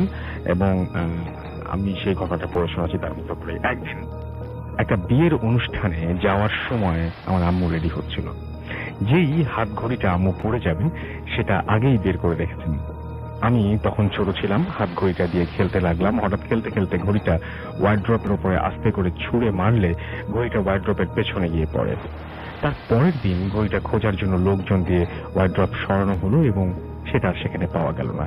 এই জন্য আমার আম্মু কাজের লোকদের একটু বকা দেয়, নিশ্চয়ই কেউ না কেউ এটা নিয়েছে, তা না হলে যাবে কোথায়। যাই হোক, এর কয়েক মাস পরে শীত পড়লে আলমারির ওপরে সুটকেস রাখা ছিল এবং শীতের কাপড়, সোয়েটার, কম্বল ইত্যাদি বের করা হয় এবং ঘড়িটা সেই কাপড়গুলোর নিচে পাওয়া যায়। এখানে আসলো কিভাবে? সুটকেস লক করা ছিল, অর্থাৎ কাজের লোকজন যদি কেউ নিয়েও থাকে তারা লক করা সুটকেসের ভিতরে ঘড়িটা মানে যেভাবে ভরতে পারবে ঠিক একইভাবে যিনি ছুঁড়ে মেরেছিলেন তিনি যদি ঘড়ি ছুঁড়েই মারেন সেটি ওয়ার্ড্রপের পেছন থেকে একা একা সুটকেস পর্যন্ত গেল। ওই সুটকেস কয়েক মাসে খোলাই হয় আর এই ঘড়িটা ওয়ার্ড্রপের পেছনে পড়েছিল। এটা নিয়ে বেশি চিন্তা করল না। তার কয়েক মাস পর একদিন আমি আমার বন্ধুদের সাথে আমার বাসায় একটা গেম খেলছিলাম। দুপুর বেলায় ওরা চলে যায়। এর কয়েক ঘন্টা পর আমি গ্যাং এবং তার সঙ্গে লাগানো ক্যাসেটটা মিসিং থাকে এবং কিছু কিন্তু অন্য সব ক্যাসেটগুলো ঠিকই ছিল। তারপর দিন ওদের বকাবকি করি এবং গেম বয়টা যে ওরাই নিয়েছে এটা তিনি ধরে নিয়েছেন। এরপর প্রায় 2 মাস পরে খাটের নিচ থেকে একটা পুরনো ট্রাঙ্ক বের করা হয় এবং এই ট্রাঙ্কের অনেক পুরনো পিতলের কিছু শোপিস ছিল এবং ট্রাঙ্কটা লকড ছিল। ট্রাঙ্কের লকটা খোলা হয় এবং তার ভেতরে গেম বয়টা পাওয়া যায়। এমনকি গেম বয়ের সাথে ঢোকানো যে ক্যাসেটটা নিখোঁজ ছিল সেটাও সেখানে ছিল এবং ব্যাটারিটাও শেষ হয়ে যায়নি। আমার তখন বিভ্রান্ত হয়ে পড়ি। প্রথমে ঘড়ি, তারপরে এগুলো কি হচ্ছে, এরকম আরো জিনিস হারিয়ে গিয়েও কয়েকদিন পর পাওয়া গেছে। এমনকি টাকার বান্ডল ড্রয়ার থেকে পাওয়া যায় না, ড্রয়ার টন্ন করে খুঁজেও না, কিন্তু কয়েকদিন পর সেটা খুললেই সামনে পড়ে থাকে শুধু বান্ডল। কয়েকদিন পর সেটা খুললেই শুধু টাকার বান্ডলটা পড়ে থাকে। শুধু জিনিস হারানোই না, মাঝে মাঝে ঘুমানোর সময় দেখা যেত হঠাৎ খাট দুলছে, মনে হচ্ছে কেউ যেন খাটের পায়া দিয়ে সেটা খাটের পায়াতে হাত দিয়ে সেটা দুলাচ্ছে। কারণ হয় নাকি আপনাদের বাসায় এরকম যারা শুনছে না, কিন্তু উঠে তাকানোর সাথে সাথে সেটা বন্ধ। এমনকি রাত্রে হঠাৎ কয়েকবার আলমারি থেকে সুটকেসও পড়েছে, কিন্তু কেন এগুলো হচ্ছে সেটা কখনো জানা যায়নি। পরে আমরা সেই বাসাটা বিক্রি করে অন্য বাসায় চলে আসি। কিছুদিন পর নতুন মালিক এসে বলে যে তারা অনেক প্যারানর্মাল অ্যাক্টিভিটিস সেখানে দেখতে পাচ্ছে। হঠাৎ করে জানালা খুলে যায়, অন্য মানুষের হাঁটার আওয়াজ শোনা যায়, কিন্তু দেখা যায় না। তারা জিনিস হারানোর কথাও বলেছে, কিন্তু সেগুলো নাকি আর পাওয়া যায়নি। কি হচ্ছিল সেই বাসাটায় এর পরের ঘটনাগুলো আমরা জানি না। এইটুকুই ছিল ইমেইলটি। এবং আপনাদের বাসাতে হয়তো এরকম মাঝে মাঝে খাট কাঁপলে আমরা কিন্তু অতটা পাত্তা দিই না, মাঝে মাঝে জিনিস একা পড়ে গেলে আমরা পাত্তা দিই না। আমার রুমের মধ্যে ভেতরে কয়েকদিন ধরে আমি আমার একদম অনেকবার শেয়ার করেছি, তারপরে প্রাসঙ্গিক হচ্ছে সেজন্য আমি বলছি যে কয়েকবার একদম তার নামিয়ে রাখা গিটার, সেই গিটারে আমি অদ্ভুত ভাবে কেউ বাজাচ্ছে, আমি ঘরের ভিতরে আমি সেটা শুনতে পেয়েছি। এবং নামানো তার, আপনার যারা গিটারিস্ট রয়েছেন বিশেষ করে তারা খুব ভালো বুঝতে পারবেন যে একটা গিটারের তার একদম যখন নামিয়ে রাখা হয় সেই এবং সেটা যখন আবার বাজানোর সময় যে টিউন করে বাজানো, রেগুলার গিটারটা আমি বাজাচ্ছি, আবার টিউন করে রেখেছি, আবার তার নামিয়ে রাখছি ঘুমানোর সময়, কারণ কেউ গিটারটা তৈরি করতো সেই জন্য তারটা নামিয়ে রাখা। এবং তারটা যখন নামিয়ে রাখা হয় সেই তারপরে কিন্তু আর গিটারটা বাজতো না, এবং অর্থাৎ টিউন করে রাখলেই সেটা বাজতো। এবং কয়েকদিন পরে সেই নামিয়ে রাখা তারের মধ্যে 3 নম্বর তারটা হঠাৎ করে, আমি ঠিক এখন মনে করতে পারছি না, অনেকদিন আগের ঘটনা, 3 নম্বর বা 2 নম্বর হতে পারে, সেই তারটা হঠাৎ করেই ছিঁড়ে যায় এবং প্রচন্ড শব্দে আমি ঘুম ভেঙে জেগে উঠি এবং দেখি তারটা ছিঁড়ে গেছে। আমি জানি না যিনি রেগুলার গিটার বাজাতেন তিনি সেদিন তার অদক্ষ হাতে বা দক্ষ হাতে সেটা টিউন করতে গিয়ে ছিঁড়ে ফেলেছেন কিনা। যাই হোক, আমরা চলে যাব আমাদের পরবর্তী ঘটনায়। আমাদের আরো একজন লিসেনার রয়েছেন, তার কাছে আমরা যাবো, তবে তার আগে আরো একটা ঘটনা শুনবো আপনার কাছে। আপনার নামটা প্লিজ আরো একবার বলবেন, তারপর আপনার জাহিদ এগেইন। তো আমি এখন যে ঘটনাটা বলবো এটা আমার সাথে কুয়ালালামপুরে ঘটেছে। কুয়ালালামপুরে আমার সাথে অনেকগুলো ঘটনাই ঘটে, বাট আমার কাছে এই ঘটনাটা একটু বেশি নাড়া দিয়েছিল বলেই আমি এটা শেয়ার করতে চাচ্ছি। আমি কুয়ালালামপুরে বেশ কিছুদিন হয়ে গেল। বেসিক্যালি আমার প্রজেক্টের কাজ থাকলে আমি প্রচন্ড ব্যস্ত থাকতাম, আর যখন প্রজেক্টের কাজ থাকতো না আমি পুরোপুরি ফ্রি থাকতাম। তো আমার অ্যাকচুয়ালি জায়গা হয় কোম্পানির পক্ষ থেকে, এটা কুয়ালালামপুরের বাইরে সেলিংগড়ে, দামানসারা পাড্ডানা নামের একটা এরিয়াতে। তো আমি কুয়ালালামপুর ছেড়ে চলে যাই দামানসারা পাড্ডানাতে। আমি বলে রাখছি, আমার যে রেসিডেন্সিয়াল হাউসটা ছিল, that was Armani terrace, one of the most luxurious apartment house in Malaysia. তো আমি ওখানে থাকতাম একটা ডুপ্লেক্স ফ্ল্যাটে আমার এক মালিকের সাথে, আমরা দুজন মাত্র ছিলাম। তো আমি এবং আমার কলিগটা ছিল ব্রিটিশ, নাম জন। তো আমরা দুজনেই ছিলাম। তো আমাদের কাজ ছিল না হাতে, সারাদিন ঘুমাতাম, বেকার জীবনে যেটা করে আর কি, সারাদিন ঘুমাতাম, সারা রাত করতাম। আর আপনারা বন্ধুরা জানেন যে দেশের বাইরে ইন্টারনেট সংযোগ যদি আপনি ব্রডব্যান্ড নিতে চান তাহলে আপনাকে অনেক মানে ধকল পোহাতে হয়, ভেরিফিকেশন, অনেক কিছুর ব্যাপার আছে। তো আমরা ব্রডব্যান্ড ওই নতুন জায়গায় গিয়ে নিয়েছিলাম না। তো আমরা ইউজ করতাম একটা রাউটার, ওয়াইফাই রাউটার, ইউনিফাই, আমার স্পষ্ট মনে আছে, ইউনিফাই কোম্পানির একটা পকেট রাউটার ছিল আমাদের। আমরা রাউটার ইউজ করতাম আমি এবং আমার ফ্রেন্ড যে আমার কলিগ ছিল। তো হঠাৎ ওর একটা কল আসে ওর দেশ থেকে, কোনো একটা কারণে ওকে চলে যেতে হয় ইউকেতে। তো আমি একা একা হয়ে পড়ি, একেবারে অ্যালোন টোটাল বাসাটাতে। তো মানে ভয় করছিল না সেটা না, যেহেতু আপনারা জানেন যে মালয়েশিয়ার 70% হচ্ছে গিয়ে বন, 30% হচ্ছে লোকালয়। তো আমার অ্যাপার্টমেন্ট হাউসটা ছিল বনের এবং পাহাড়ের মাঝখানে। প্রচন্ড ভয় করছিল নিজের। চিন্তা করলাম যে ডাউন স্টেজে নেমে আমি একটু নেট সার্ফিং করি। তো নেট সার্ফিং করতে গিয়ে দেখি আমার মডেমটা নেই, রাউটারটা নেই। তো আমি চিন্তা করলাম কোথায় গেল এটা। তো যখন ইউকেতে পৌঁছানোর পর আমাকে ফোন দেয় এবং ফোন করে বলে যে আমি ভুলে রাউটারটা নিয়ে এসেছি, আমার ব্যাগের সাথে চলে এসেছি। তো কি আর করার ছিল, তো আমি একটু দূরে একটা মামা ক্যাডাই ছিল। মামা ক্যাডাই হচ্ছে আমাদের এরিয়াতে যে নর্মাল হোটেল বা রেস্টুরেন্ট গুলো থাকে খাবার, তো ওখানে তামিল রেস্টুরেন্ট গুলোকে মামা ক্যাডাই বলা হয়। তো মামা ক্যাডাই ছিল, আমি ওখানেই খেতাম। ডিনারের পর আমি পাশে একটা সাইবার ক্যাফে ছিল, সেটা তেমন ভালো কোনো মানের সাইবার ক্যাফে ছিল না। ওখানে গ্যাম্বলিং হতো, জ্যাকপট নামে এক ধরনের জুয়া ছিল, সেটা খেলা হতো। তো আমি ওখানেই নেট সার্ফিং করতাম, খুব চিপ ছিল। দ্যাটস ওয়াই সাইবার ক্যাফেতে সারা রাত সাইবার ক্যাফে খোলা থাকতো। সাইবার ক্যাফেতে প্রায় 12টা পর্যন্ত ভিড় থাকতো, তারপর ভিড় থাকতো না বললেই চলে, থাকতো না। আমি খুব চিপে ওখানে নেট সার্ফিং করতাম। 11টার দিকে ঢুকতাম, বেরোতাম ফজরের আজানের আজান দিয়ে বেরিয়ে আমি আমার বাসায় চলে আসতাম। তো একদিনের ঘটনা, আমি সাইবার ক্যাফেতে আছি, তো আমি নেট সার্ফিং করছি। হঠাৎ আমি দেখতে পেলাম আমাদের ওই সাইবার ক্যাফেটার এইটা এমন ছিল, ইন্টারেস্টটা এমন ছিল যে রাত্রি 12টার পরে, 11:30টার পরে সাইবার ক্যাফের গেটটা বন্ধ করে দেওয়া হতো। বাইরে থেকে ডোর বেল দিলে দেন সাইবার ক্যাফের রক্ষণাবেক্ষণের দায়িত্বে যে ছিল সে গেট খুলে দিত, তারপর কেউ ঢুকতে পারতো। কারণ ওখানে অনেক সময় পুলিশ রেড হতো জ্যাকপটের কারণে। তো আমি বসেছিলাম, আমি বসে নেট সার্ফিং করছিলাম। হঠাৎ কোনো ডোর বেল নয়, কিছু নয়, দেখি দরজা ওপেন করে একটা লোক আসলো। আর সাইবার ক্যাফেটা এমন ছিল যে একটা ইনফ্রাস্ট্রাকচারটা এমন ছিল যে একটা স্ট্রাকচারের মাঝে 3টা কম্পিউটার। তো আমি যে কম্পিউটারটাতে বসে আছি, লোকটা এসে আমার পাশের কম্পিউটারে বসলো। তো আমি তাকিয়ে দেখি সে কে, তো আমার পরিচিত একটা লোক। আমি বলে রাখি, কুয়ালালামপুরে আমি একটা বিশাল ঝামেলায় পড়ে গিয়েছিলাম। তো আমাকে এক police officer, investigating officer mister Jafri নামের, সে আমাকে এই ঝামেলা থেকে আর কি উদ্ধার করে। তো আমি দেখি সেই লোক সেখানে। তো আমি দেখে তো অবাক যে হাই মিস্টার জাফরি, কি খবর, কেমন আছে? তো সেও আমার সাথে যথারীতি কথা বলা শুরু করলো, আমরা অনেক কথা বললাম। সে আমি যখনই সিগারেট খাচ্ছিলাম, তো সে তখনই আমার কাছে সিগারেট চাচ্ছিল, বলছিল যে আপনার সিগারেটটা দেন। ওনারা আবাং বলে সম্বোধন করছিল, আবাং মানে ভাই বাংলাদেশি ভাষায়। তো আবাং আপনার সিগারেটটা, আপনার রোককটা দেন।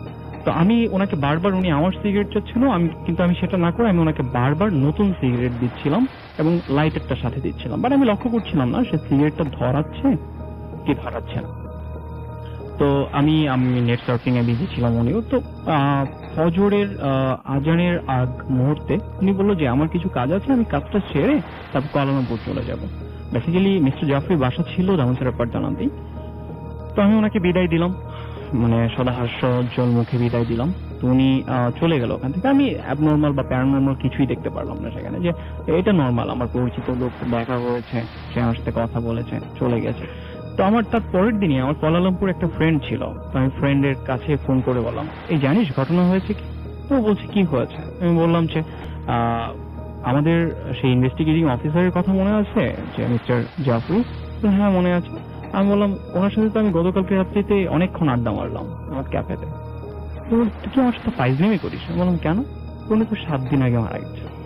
আমি শুনে আকাশ থেকে বললাম 7 দিন আগে একটা লোক মারা গেছে, আমি তার সাথে কালকে রাত্রিতে কি করে কথা বলতে? এবং খুব স্বাভাবিক ছিলেন, এবং খুব স্বাভাবিক ছিলেন। উনি আমার কাছ থেকে সিগারেট নিয়েছেন, লাইটার নিয়েছেন, আবার লাইটার যথাসময় ফেরতও দিয়েছেন। তো আমি কি করে বিশ্বাস করবো যে উনি মারা গেছেন? তো আমি ওই দিন সাথে সাথে ফোন করি থানাতে। উনি যে থানাতে দায়িত্বরত ছিলেন। কিন্তু বিরাট একটা ব্যাপার বলছেন, মানে আপনি একজন রক্ত মাংসের মানুষ এবং যার সাথে অনেকটা সময় কাটালেন, এবং নিশ্চয়ই আপনি কয়টা সিগারেট তাকে দিয়েছিলেন সেটা আপনার মনে হয়? আমি তাকে- আপনি কমেছে যে এটা তো আপনি বুঝতে পেরেছেন, অবশ্যই কমেছে। আমি তাকে 5 থেকে 6টা সিগারেট দিয়েছি আমার এবং কথাও বলেছেন এর আমি কথা মাঝখানে। বলেছি। সে আমার পাশে ক্যাফেতে বসেছে। বেসিক্যালি ক্যাফেটা এমন ছিল, খুবই অন্ধকারচ্ছন্ন একটা ক্যাফে ছিল। ক্যাফে যে ছেলেটা ছিল সে হয়তো কিছু লক্ষ্য করেনি, বিকজ অফ সে ছিল পাথরের যে তার টেবিলটা ছিল, সে টেবিলের পেছনে ঘুমোচ্ছিল। মোট কথা কেউ ডোরবেল না দিলে তো সে খুলবে না। মোট কথা আমি একাই বলা চলে ইন্টায়ার ক্যাফেতে। ক্যাফেটা অনেক বড় ছিল। সো আমি কথা বলেছি, রক্তমাংসের মানুষ, সে মারা গেল কিভাবে সম্ভব হতে পারে। আমি থানাতে ফোন করলাম। থানাতে ফোন করে আমি তাকে বললাম যে টক উইথ মিস্টার জাফরি। ওই থানা থেকে বললো যে আমি 7 days। হ্যাঁ আমি মানে তখন দ্বিতীয়বারের মতো আকাশ থেকে বললাম যে সম্ভব না। আমি বেসিক্যালি ঘুম থেকে খুব তাড়াতাড়ি উঠি না, 12টা 1টা বাজে আমার যেখানেই থাকি। তো সেদিন খুব সকালে ঘুম থেকে উঠলাম এবং মাত্র 5 রিঙ্গিত থেকে 6 রিঙ্গিত হচ্ছে দামোদর পাটনা থেকে কুয়ালালামপুর সেন্ট্রালের ট্যাক্সি ভাড়া। আমি একটা ট্যাক্সি নিয়ে সাথে সাথে চলে আসলাম। আমি এসে বিষয়টা জিজ্ঞেস করাতে আমাকে থানা থেকে বলা হলো যে ঘটনা সত্যি, সে মারা গেছে। বন্ধুরা, আপনারা হয়তো অনেকেই ঘটনা শুনেছেন, এরকম কোন ঘটনা শুনেছেন। রাসেল ভাই নিশ্চয়ই শুনেছেন, আপনার সাথে কয়েকবার এরকম হয়েছে যে মৃত মানুষ দেখা গেছে। ঠিক আছে, কিন্তু আমার এই ঘটনা তারা হয়তো সামনাসামনি কথা বলেনি বা লং টাইম কথা বলেনি, বাট সেই লোকটা আমার সাথে লং টাইম ছিল। আমার কাছে সিগারেট নিয়েছে, আমার সাথে কথা বলেছে, এবং আমি হ্যান্ডশেকও করেছি, তার সাথে হ্যান্ডশেকও করেছি। বাট মানে এটা কি করে হতে পারে, এই ব্যাখ্যাটা আমার এখনো অজানা রয়ে গেছে। বাট আমি কিছুটা অনুধাবন করতে পারি, হয়তো কোনো খারাপ জিন কিংবা কোনো ভালো জিন তার স্রোতে আমার সামনে এসেছিল, কিছু একটা হতে পারে।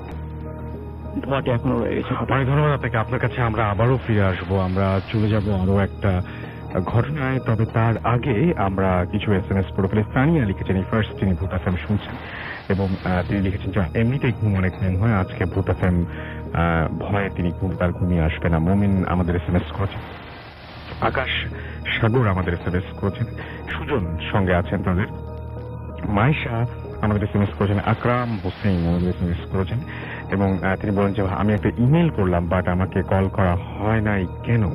অনেকেই ইমেল করছেন আমাদেরকে, আমরা জানি সেটা, কিন্তু আপনার ঘটনা চাইতে যদি বেটার কোনো ঘটনা আমরা পেয়ে যাই তাহলে সেইখানে যিনি বেশি ভালো ঘটনা পাঠিয়েছেন তার ব্যাপারটা ঘটে যায়, এরকম হয় যে তাকে তখন আমরা ডাকি। সো আপনি একেবারে নিরাশ হওয়ার কিন্তু কিছুই নেই। আপনি আরেকটা ঘটনা পাঠান, যেটা আপনি যে ঘটনাটি পাঠিয়েছিলেন তার চাইতে বেটার যদি সেরকম ঘটনা আপনি যদি খুঁজে পান, কারো কাছ থেকে শুনতে পারেন, ডেফিনেটলি উইল কল ইউ। এর পরবর্তী অতিথির কাছে আপনার নামটা প্লিজ একটু বলবেন এবং আপনি কোথা থেকে এসেছেন। Hello listeners, I am Ism Tarek and studying Dhaka University. আপনি হচ্ছে মিরপুর এবং আপনি একটা কোচিং সেন্টারে আছেন। ওইখানে আমার একটা লোকাল কোচিং আছে, পড়াশোনার পাশাপাশি আমি একটা কোচিং রান করছি। আমি নিজেই প্রোপাইটার। তো আপনি মেয়েদের ঢাকা ইউনিভার্সিটিতে হ্যাঁ পড়াশোনা করেন। জি।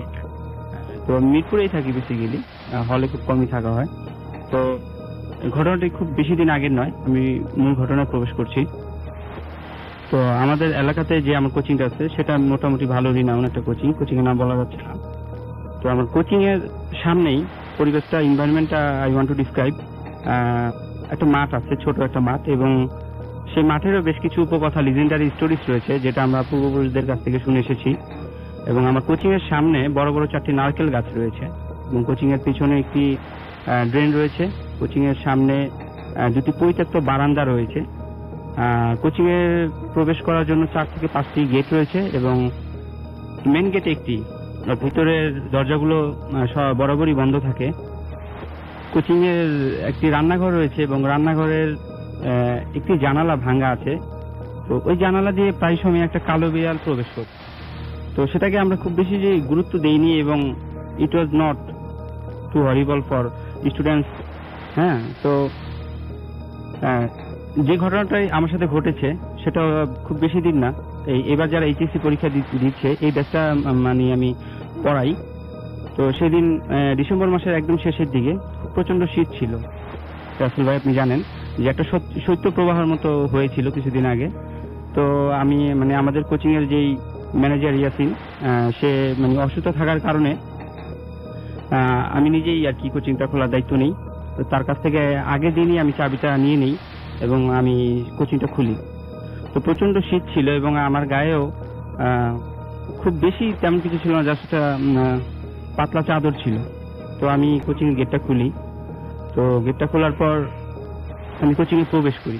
কোচিং এ প্রবেশ করার পরে আমার শরীরটা মানে আমার খুব অস্বস্তি ফিল করতেছেন। আই ফিল আনইজি অ্যান্ড কিরকম যেন আমার লাগছিল, সেই অনুভূতিটা মানে এখনো যদি আমি চিন্তা করি কেন এরকম হচ্ছিল আমি জানি না।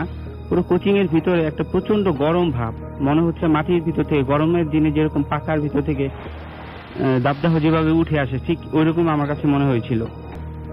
তো আমি কোচিং এর লাইট গুলো জ্বালানো শুরু করি।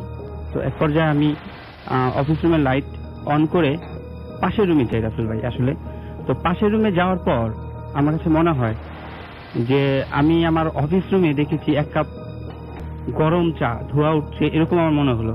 তো দৌড়ে আমি আমার সেই অফিস রুমে এলাম এবং এখন দেখি যে সেই গরম চায়ের কাপটি নেই, উধাও হয়ে গেছে। তো আমি লক্ষ্য করে দেখলাম যে, দেখবেন রাসেল ভাই, যে চা যখন আমরা কোথাও রাখি সেটা কিন্তু একটা ছাপ পড়ে, একটা গরম একটা ছাপ কিন্তু পড়ে।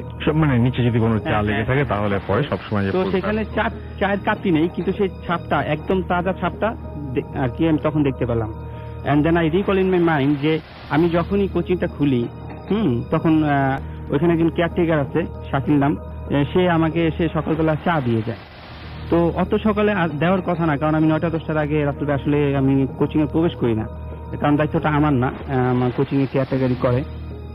তো সেই দিন আমি তখন তাড়াতাড়ি আমি গেট থেকে বের হই, কোচিং থেকে বের হয়ে পাশে আমি লক্ষ্য করে দেখি যে দোকান থেকে আমি চা খাই ওই দোকানটা তখনও পর্যন্ত খোলাই হয়নি।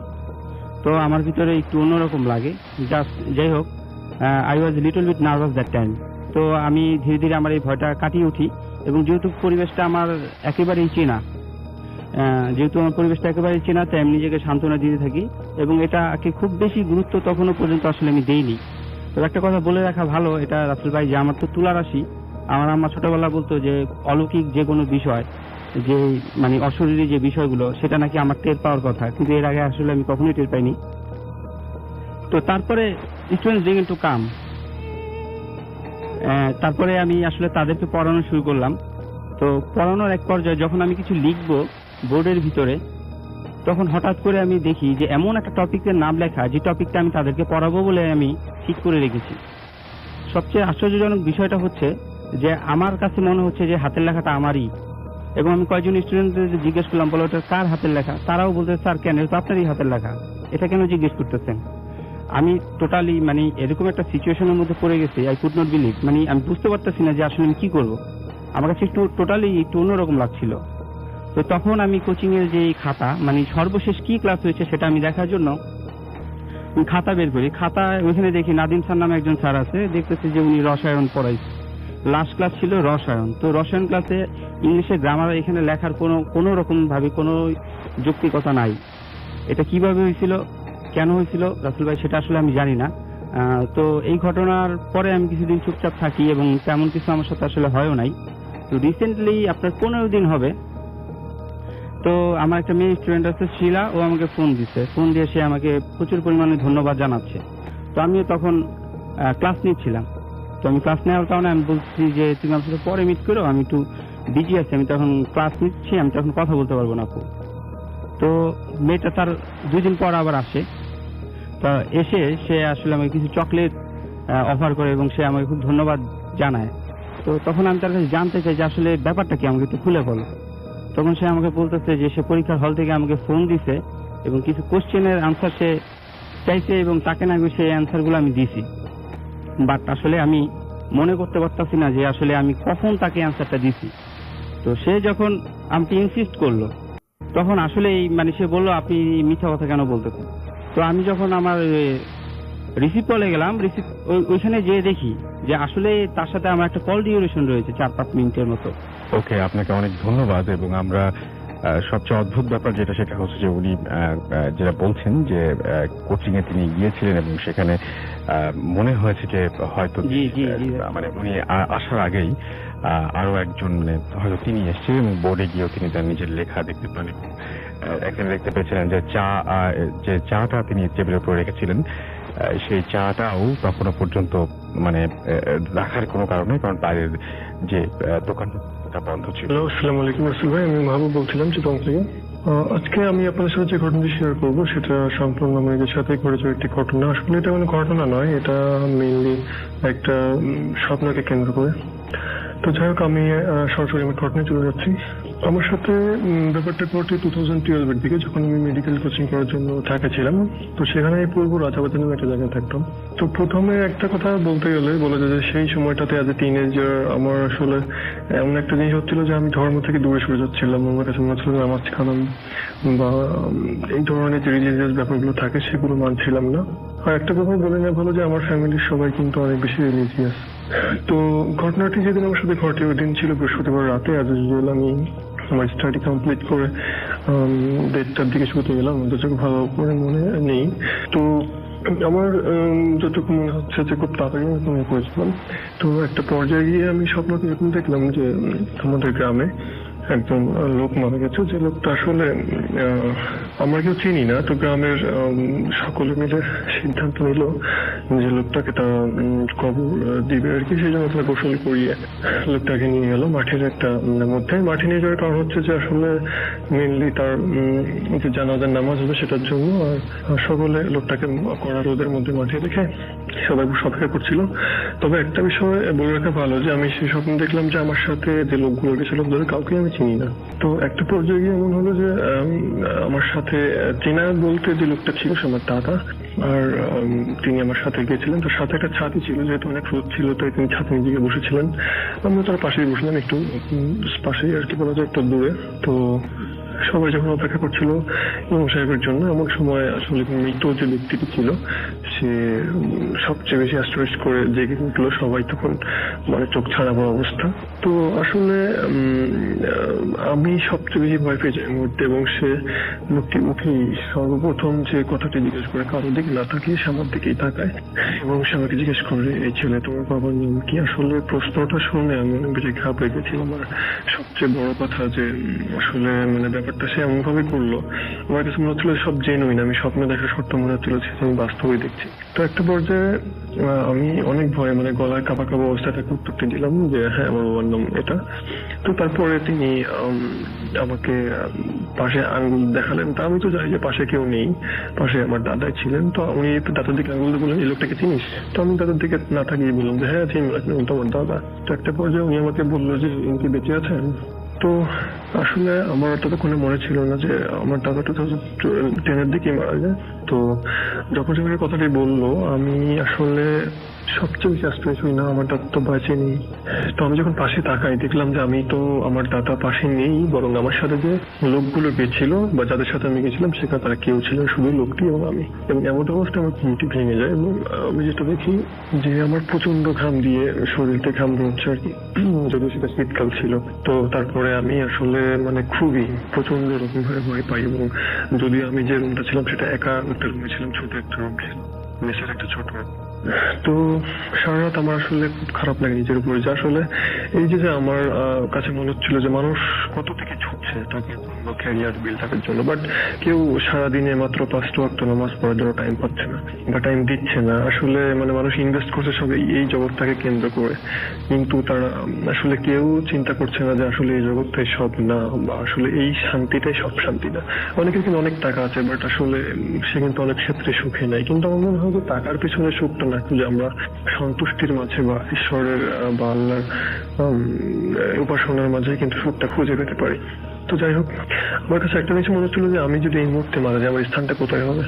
আমার সাথে কি যাবে? আমার পড়াশোনা বা মেডিকেল কিছুই যাবে না, জাস্ট আমার বডিটা। আর একটা ডিমন ছাড়া বডি জাস্ট লাইক যেটার কোনো প্রাণ নেই, কিছুই করতে পারবে না। তো কথাটা ভেবে অনেক কান্না করলাম। আমার আসলে খুব খারাপ লাগছিল যে আমি নিজের প্রতি নিজেই অন্যায় করেছি। তো শপথ করলাম যে পরের দিন থেকেই আমি নামাজ শুরু করবো। তো অ্যাজ ইউজুয়াল যেহেতু আমার ঘুম যখন ভাঙে আমি দেখি তখন 3টা সামথিং, তো মানে 3:43 মতো হবে মেবি। তো আমি ঘুম থেকে উঠলাম, ওটা অপেক্ষা করলাম ফজরের নামাজের জন্য। আমি নামাজ আদায় করলাম। পরের দিন শুক্রবার ছিল। আসলে ঘটনাটি ওই দিনই ঘটে। আমি শুক্রবারে যখন ইমাম সাহেব নামাজ শেষ করলেন বা আমি আমার আসসালামু আলাইকুম ওয়া রাহমাতুল্লাহ বলে যখন বাম দিকে তাকালাম তখন আমি দেখতে পেলাম আমার পাশে যে লোকটি ছিল সেই লোকটি আসলে আর কেউ না, আমি গতকাল তাকে মৃত অবস্থায় দেখেছি। সেই লোকটি একদম সেম চেহারার, খোঁচা দাঁড়িয়ে অবস্থায়। এবং সবচেয়ে যেটা ভয়ানক ব্যাপার আমার সাথে ঘটে, আমি তো দেখে এমনিতে আশ্চর্য হয়ে যাই, যেহেতু মুসল্লিবর্তী মসজিদ। আমি যখন তার গায়ে আমার একটু টাচ লাগে, আমার আসলে মনে হচ্ছিল যে আসলে সেটা একটা চলন্ত আগুনের পিণ্ড। আমার শরীরটা পুড়ে যায় এবং সেই জায়গাতে আসলে লাল ধরনের একটা কালার, যেমন আমি একটা অদ্ভুত শব্দ করে ফিল্ম দিয়ে, এবং পাশাপাশি মুসল্লিরা আমাকে বলে কি হয়েছে কি হয়েছে, মানে আমি আসলে খুবই বিব্রত বোধ করি সেই মুহূর্তটাতে।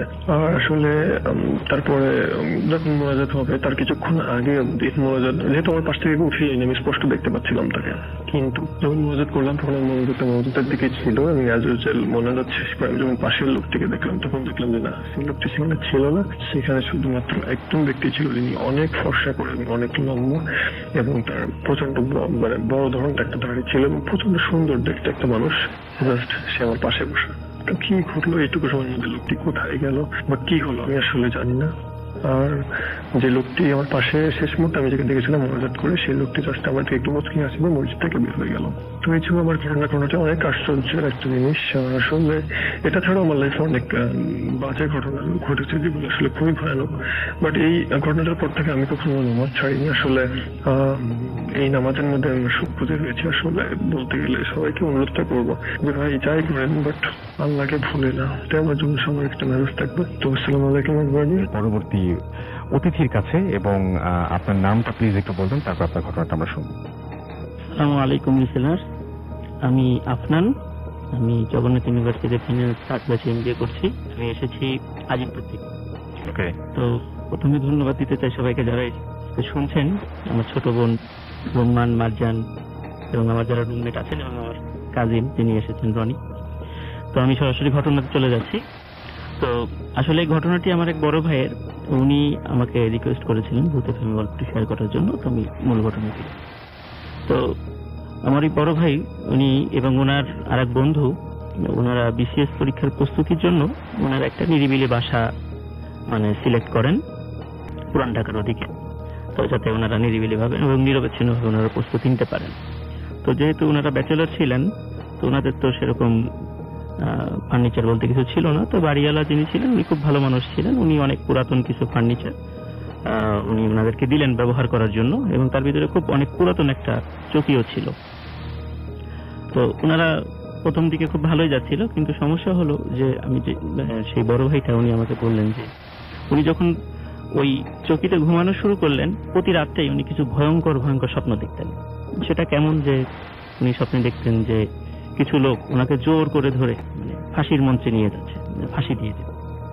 আবার দেখা যাচ্ছে যে কিছু লোক ওনাকে ফায়ারিং স্কোয়াডে নিয়ে যাচ্ছে, ওনাকে গুলি করে মারবে। এরকম প্রতি রাত্রে উনি এই ধরনের কিছু ভয়ঙ্কর ভয়ঙ্কর স্বপ্ন, এবং এই ধরনের স্বপ্ন দেখার কারণে ওনার শরীর দিন দিন খারাপ হয়ে যাচ্ছিল। তো এক রাত্রে ওনার বন্ধু ওনার মায়ের অসুস্থতার খবরের কারণে দেশের বাড়িতে যান। তো উনি একাই ছিলেন ওদিন বাসায়। তো উনি স্বপ্নে দেখছি উনি ওদিন উনি যেহেতু ফজরের নামাজ পড়েন, তাড়াতাড়ি ঘুমিয়ে পড়েন আর কি 12টার পর পরই। তো রাত 2টা কি 3টার দিকে, তখন ছিল শীতকাল। তো হঠাৎ করে উনি ফিল করছিলেন যে ওনার পাশ থেকে খুব গরম নিঃশ্বাস, মানে পাশে কেউ শুয়ে আছে, খুব গরম নিঃশ্বাস তার মাথা এবং ঘাড়ে এসে লাগছে, এরকম একটা ব্যাপার। তো উনি ফিল করছেন ওনার পাশে কেউ আছে। তো উনি পাশে ঘুরে শুলেন। শোয়ার পরে উনি যেটা দেখলেন, এটা দেখার জন্য উনি প্রস্তুত ছিলেন না। উনি দেখলেন যে চুল বড়, দাড়িওয়ালা, চোখগুলো অনেক বড় বড় একটা লোক তার পাশে শুয়ে আছে এবং তার দিকে তাকিয়ে আছে। উনি দেখার সাথে সাথে খুব ভয় পেলেন, কিন্তু ওনার কোনো শব্দই করতে পারছিলেন না। তার বডিটা একরকম প্যারালাইজড হয়ে গেছিল এবং খুব ঘেমে যাচ্ছিলেন তখন।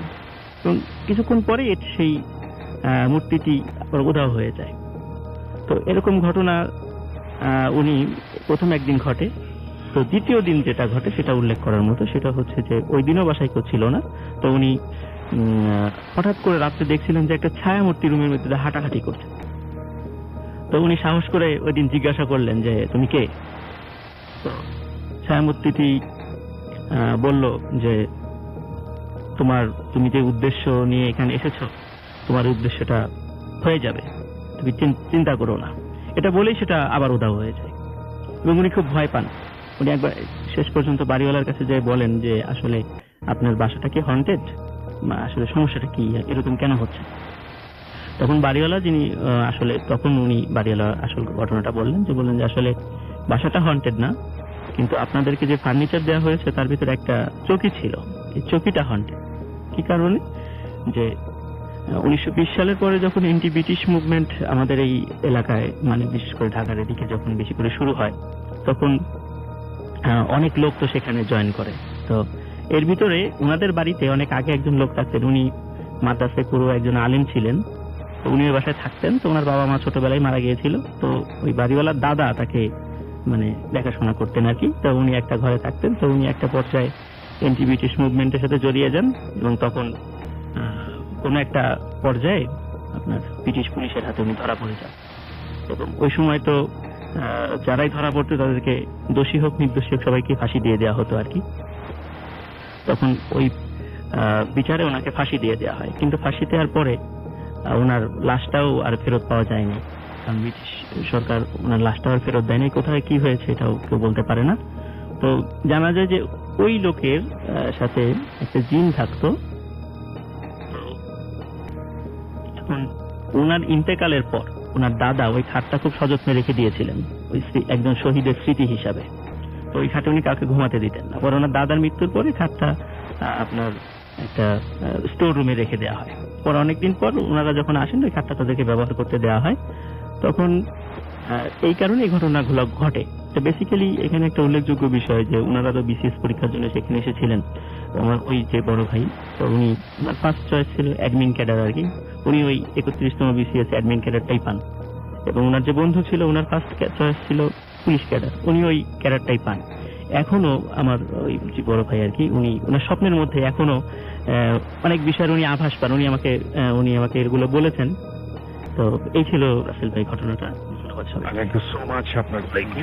ভূতের ফিল্মের সকল শ্রোতাদেরকে শুভেচ্ছা জানিয়ে আমি আমার একটি ঘটনা আজকে শেয়ার করতে চাচ্ছি। আমি ভূতের ফিল্মের নিয়মিত শ্রোতা। বিভিন্ন সময় বিভিন্ন সমস্যা থাকলেও এই সুদূর প্রবাস জীবনে বসেও শোনার চেষ্টা করি। মিস্টার রাসেল, আশা করি আপনি ভালো আছেন। ঘটনাটি 1998 সালের। তখন আমি মেডিকেল দিতে বসে ছাত্র ছিলাম।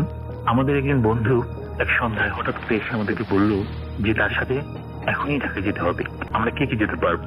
আমরা 9-10 জনের মতন ছেলে তৎক্ষণাৎ রেডি হয়ে নিলাম এবং জিজ্ঞেস করলাম কেন, কি হয়েছে? তখন সে বলল যে তাদের যে মাইক্রোবাসটি রেন্টে কারে ভাড়ায় খাটতো সে ঢাকায় অ্যাক্সিডেন্ট করেছে, অবস্থা গুরুতর, এখনই তার সাথে যেতে হবে। আমরা দুটো মাইক্রোবাস করে রওনা দিলাম। তখন আমাদের পূর্ব পরিচিত একজন পুলিশের সার্জেন্ট কে আমরা আমাদের সাথে নিয়ে নিলাম, যাতে সে আমাদের আইন বিষয়ক সমস্যাগুলোর জন্য সহযোগিতা করতে পারে। তো আমরা যখন ঢাকার দিকে রওনা দিয়েছি তখন সন্ধ্যা, এবং ঢাকায় যেতে যেতে আমরা শুনছিলাম যে ওই মাইক্রোবাসকে আমাদের আরেকজন বন্ধু ভাড়া করেছিল তার আত্মীয় স্বজনকে ঢাকা এয়ারপোর্টে রিসিভ করার জন্য। তো এয়ারপোর্টে যাওয়ার পথেই ওই গাড়িটির ড্রাইভার নিয়ন্ত্রণ হারিয়ে একটা ট্রাকের পিছনে গিয়ে ধাক্কা দেয় এবং গাড়িটি অর্ধেক ট্রাকের নিচে ঢুকে যায়। তার ফলে স্পটের ড্রাইভার এবং আমার ওই বন্ধুটির বোন ঘটনাস্থলে মারা যায়। অন্যরা আহত হয় এবং হসপিটালে ভর্তি আছে। তো আমরা ঢাকা যেতে যেতেই সবাই খুব দুশ্চিন্তার মধ্যে ছিলাম যে আমাদের বন্ধুটি বেঁচে আছে কিনা, কিংবা তাদের আর আত্মীয় স্বজনের কি অবস্থা। তো আমাদের সাথে যে ড্রাইভারটি মারা গেছে তার ভাইও ছিল, সে মাদ্রাসা হাফিজ ছিল। তো আমরা যখন ঢাকায় পৌঁছাই তখন মধ্যরাত। আমরা প্রথমে সিদ্ধান্ত নিই যে গাড়িটি যেখানে দুর্ঘটনা ঘটেছে সেখানে আমরা ঘটনাস্থলে যাবো, গিয়ে আগে গাড়িটির ব্যবস্থা করে তারপর আমরা ঢাকা মেডিকেলে, যেখানে আমার বন্ধুটির অপারেশন ভর্তি আছে সেখানে যাব এবং দুটো লাশ ওখান থেকে আমরা বের করে নিয়ে আসবো। তো আমরা ঘটনাস্থলে যখন পৌঁছাই ঢাকা এয়ারপোর্টের জোয়ার শাহর নামক স্থানে, তখন একটি পুলিশের বক্স ছিল। সেই বক্সের কাছে মাইক্রোবাসটি রাখা ছিল। মাইক্রোবাসটি দেখে আমরা আটকে উঠি, কারণ এটি এমন ভাবে বিধ্বস্ত ছিল যাতে মনে হচ্ছিল যে ভিতরে কারোই বাঁচার সম্ভাবনা নেই। গাড়ির ভিতরে প্রচুর রক্ত, কাঁচের টুকরো এবং গাড়িটি দুমড়ে মুচড়ে পড়েছিল। সর্বতই আমাদের যে বন্ধুটি গাড়ি, তার মানসিক অবস্থা খারাপ ছিল, আমাদেরও তার জন্য খুব সহমর্মিত হচ্ছিল এবং স্পটে দুজন যে মারা গেছে সেটা নিয়েও আমরা ভারাক্রান্ত মনে ছিলাম। আমরা তখন দুটো মাইক্রোবাস নিয়েই ঢাকা মেডিকেলের দিকে রওনা দিই। তো ঢাকা মেডিকেলে যখন পৌঁছাই তখন 2:58 হবে। আমরা ওই ঢাকা মেডিকেলের মর্গের যে ডোম তাকে খুঁজে বের করি এবং তাকে অনেক অনুরোধ করি, পরিচয় দিই যার ফলে সে রাজি হয় মধ্যরাতেই রাত দুটোকে রেডি করে আমাদের হাতে হস্তান্তর করার জন্য। তো সে আমাদেরকে তার সাথে দুজনকে ভিতরে ঢুকতে বলে। তো ওই সময় এমন পরিস্থিতি ছিল, সবার মানসিক অবস্থা ওই বিধ্বস্ত অবস্থায় ছিল, তারপর কেউই ভিতরে ঢোকার জন্য সাহস পাচ্ছিল না। আজকে থেকে এত বছর আগে ঢাকা মেডিকেলের মর্গের অবস্থা ছিল আরো শোচনীয়। ভিতর ছিল নোংরা, অপরিচ্ছন্ন, চারদিকে ময়লা, পানি, রক্তে মাখামাখি অবস্থা। আমার এখনো মনে আছে যে এত দুর্বিষহ পরিস্থিতিতে আমরা যখন আমি এবং আমার এক বন্ধু ভিতরে যাওয়ার জন্য প্রস্তুতি নিই, ডোমের সাথে ভিতরে যাই, তখন নোংরা রক্তে মাখা পানি পেরিয়ে আমাদের যেতে হচ্ছিল। চারিপাশ থেকে বিভৎস পচা গন্ধ আসছিল, আরো কিছু বেয়ারিশ লাশ পড়েছিল তখন ভিতরে, অগোছল অবস্থায় এগুলো রাখা ছিল। সবতেই আমাদের মানসিক অবস্থা আপনারা হয়তো বুঝতে পারছেন। তখন আমরা ভিতরে যাই, যাওয়ার পর সে আমাদেরকে লাশ দুটোকে পরিষ্কার করে দুটি কফিনে চা পাতা এবং বরফ কুচি দিয়ে সাজিয়ে ঠিক মতন আমাদের হাতে হস্তান্তর করে আমরা দুটো লাশকে অন্যদের সহযোগিতা বের করে নিয়ে আসি। এবং আমরা একটি মাইক্রোবাস ড্রাইভারকে অনুরোধ করি যে লাশ দুটোকে নিয়ে রওনা দেওয়ার জন্য। ঢাকার বাইরে যেহেতু যেতে হবে, তো ওই মাইক্রোবাস ড্রাইভাররা কেউ রাজি হচ্ছিল না, একজন আরেকজনের উপর দায়িত্ব চাপাচ্ছিল। তো আমরা অনেক অনুরোধ করে একজনকে রাজি করাই, তাকে বলি যে আমরা তাকে কাঁচপুর ব্রিজ পর্যন্ত এগিয়ে দিয়ে আসবো, তার জন্য কোনো ভয় না হয়, ভোরের আলো ফুটে গেলে ততক্ষণে সে ঢাকার বাইরে চলে যেতে পারবে। তাতে সে রাজি হয়। সামনের গাড়িটিতে লাশ উঠিয়ে পিছনে আমরা মাইক্রোবাসে উঠি। এবং বলে রাখা ভালো, সামনের গাড়িটিতে ওই লাশের সাথে লাশের ড্রাইভারের ভাই যে হাফিজ হুজুর ছিলেন, তিনিও সামনে ছিলেন। তো গাড়িটি রওনা হয়, আমরা দুটি গাড়ি নিয়ে ঢাকা মেডিকেলের মর্গের পিছনের রাস্তাটি দিয়ে বের হই। আমাদেরকে সার্জেন্ট পরামর্শ দেয় যে বামের রাস্তাটি দিয়ে, প্রথম ঢাকা দিয়ে রাস্তাটি আছে সেটি দিয়ে বের হতে পারলে তাড়াতাড়ি হবে। ওই রাস্তা আমাদের অপরিচিত ছিল দেখে আমি বলি যে আমাদের ডান দিকে যে রাস্তাটা নিয়ে আমরা বের হতে পারি তাহলে ঢাকা দিকে দ্রুত বের হতে পারবো, কারণ আমরা হাইকোর্টের সামনে দিয়ে সেক্রেটারিয়েট হয়ে সোজা চলে যেতে পারবো। কিন্তু সার্জেন্ট অনুরোধ করাতে আমরা বাম দিকে রাস্তাটি, তার কথা মতন যে রাস্তাটি সে যেতে বলছিল সেটিতেই আমরা রওনা দিই। যখন আমরা রওনা দিই তখনও দিনে আলো ফুটেনি, গভীর রাত, চারিদিকে অন্ধকার, কারণ তখন বৃষ্টি শুরু হয়েছে এবং কোনো মানুষের আশেপাশে কোনো অস্তিত্ব নেই। গাড়িটি যখন সামনে যাচ্ছে তখন আমরা সবাই খুব টায়ার্ড এবং সারাদিনের এই ঘটনাগুলো নিয়ে চিন্তা করছিলাম। হঠাৎ করে সামনে গাড়িটি ব্রেক কষাতে আমরা আমাদের পিছনে গাড়িটি ব্রেক কষে এবং আমরা সামনে তাকিয়ে দেখি যে একটি লোক যে ছালা পড়ে আছে, সে দুই হাতে দুটি ইট নিয়ে রাস্তা ঠিক মধ্যখান দাঁড়ানো এবং দুই দিকে ইট দিয়ে এমনভাবে আটকে রেখেছে রাস্তায়, অন্য পাশে দিয়ে যে গাড়ি যাবে এবং গাড়িটি যে তাকে কাটিয়ে চলে যাবে সে কোনো উপায় নেই। সে এক দৃষ্টিতে এমনভাবে আমাদের থেকে তাকিয়ে আছে যেন গাড়ি দুটো যদি আরেকটু সামনে আগায় তাহলে সে ইট দুটো মারবে। এবং ওই জায়গাটা এমন একটা আদি ভৌতিক পরিবেশ সৃষ্টি হয়েছিল যা এখন ভাষা প্রকাশ করার মতো না। এবং ওখানে সোডিয়াম বাতিটি তখন ব্লিঙ্ক করছিল।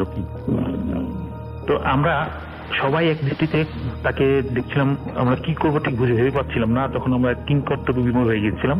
আমরা তখন কিছুক্ষণ পরে সিদ্ধান্ত নিলাম যে গাড়ি দুটো ঘুরিয়ে আমরা অন্য রাস্তায় যাবো। আমরা সামনে গাড়িটি ঘোরালো এবং আমাদের গাড়িটা আমরা আস্তে আস্তে ঘোরালাম এবং আল্লাহ করছিলাম যাতে সে আমাদের উপর ইট না মারে। আল্লাহ রহমত সে কোনো কিছু করলো না, কিন্তু সে ঠিক যেভাবে দাঁড়িয়ে ছিল সেরকম দাঁড়িয়ে রইল মূর্তির মতন। আমরা দুটো গাড়ি ঘুরিয়ে তারপর অন্য রাস্তাটি দিয়ে ঢাকার বাইরে পর্যন্ত গেলাম। ওই গাড়িটিকে এগিয়ে দিলাম, এর মধ্যে আর কোনো ঘটনা ঘটেনি।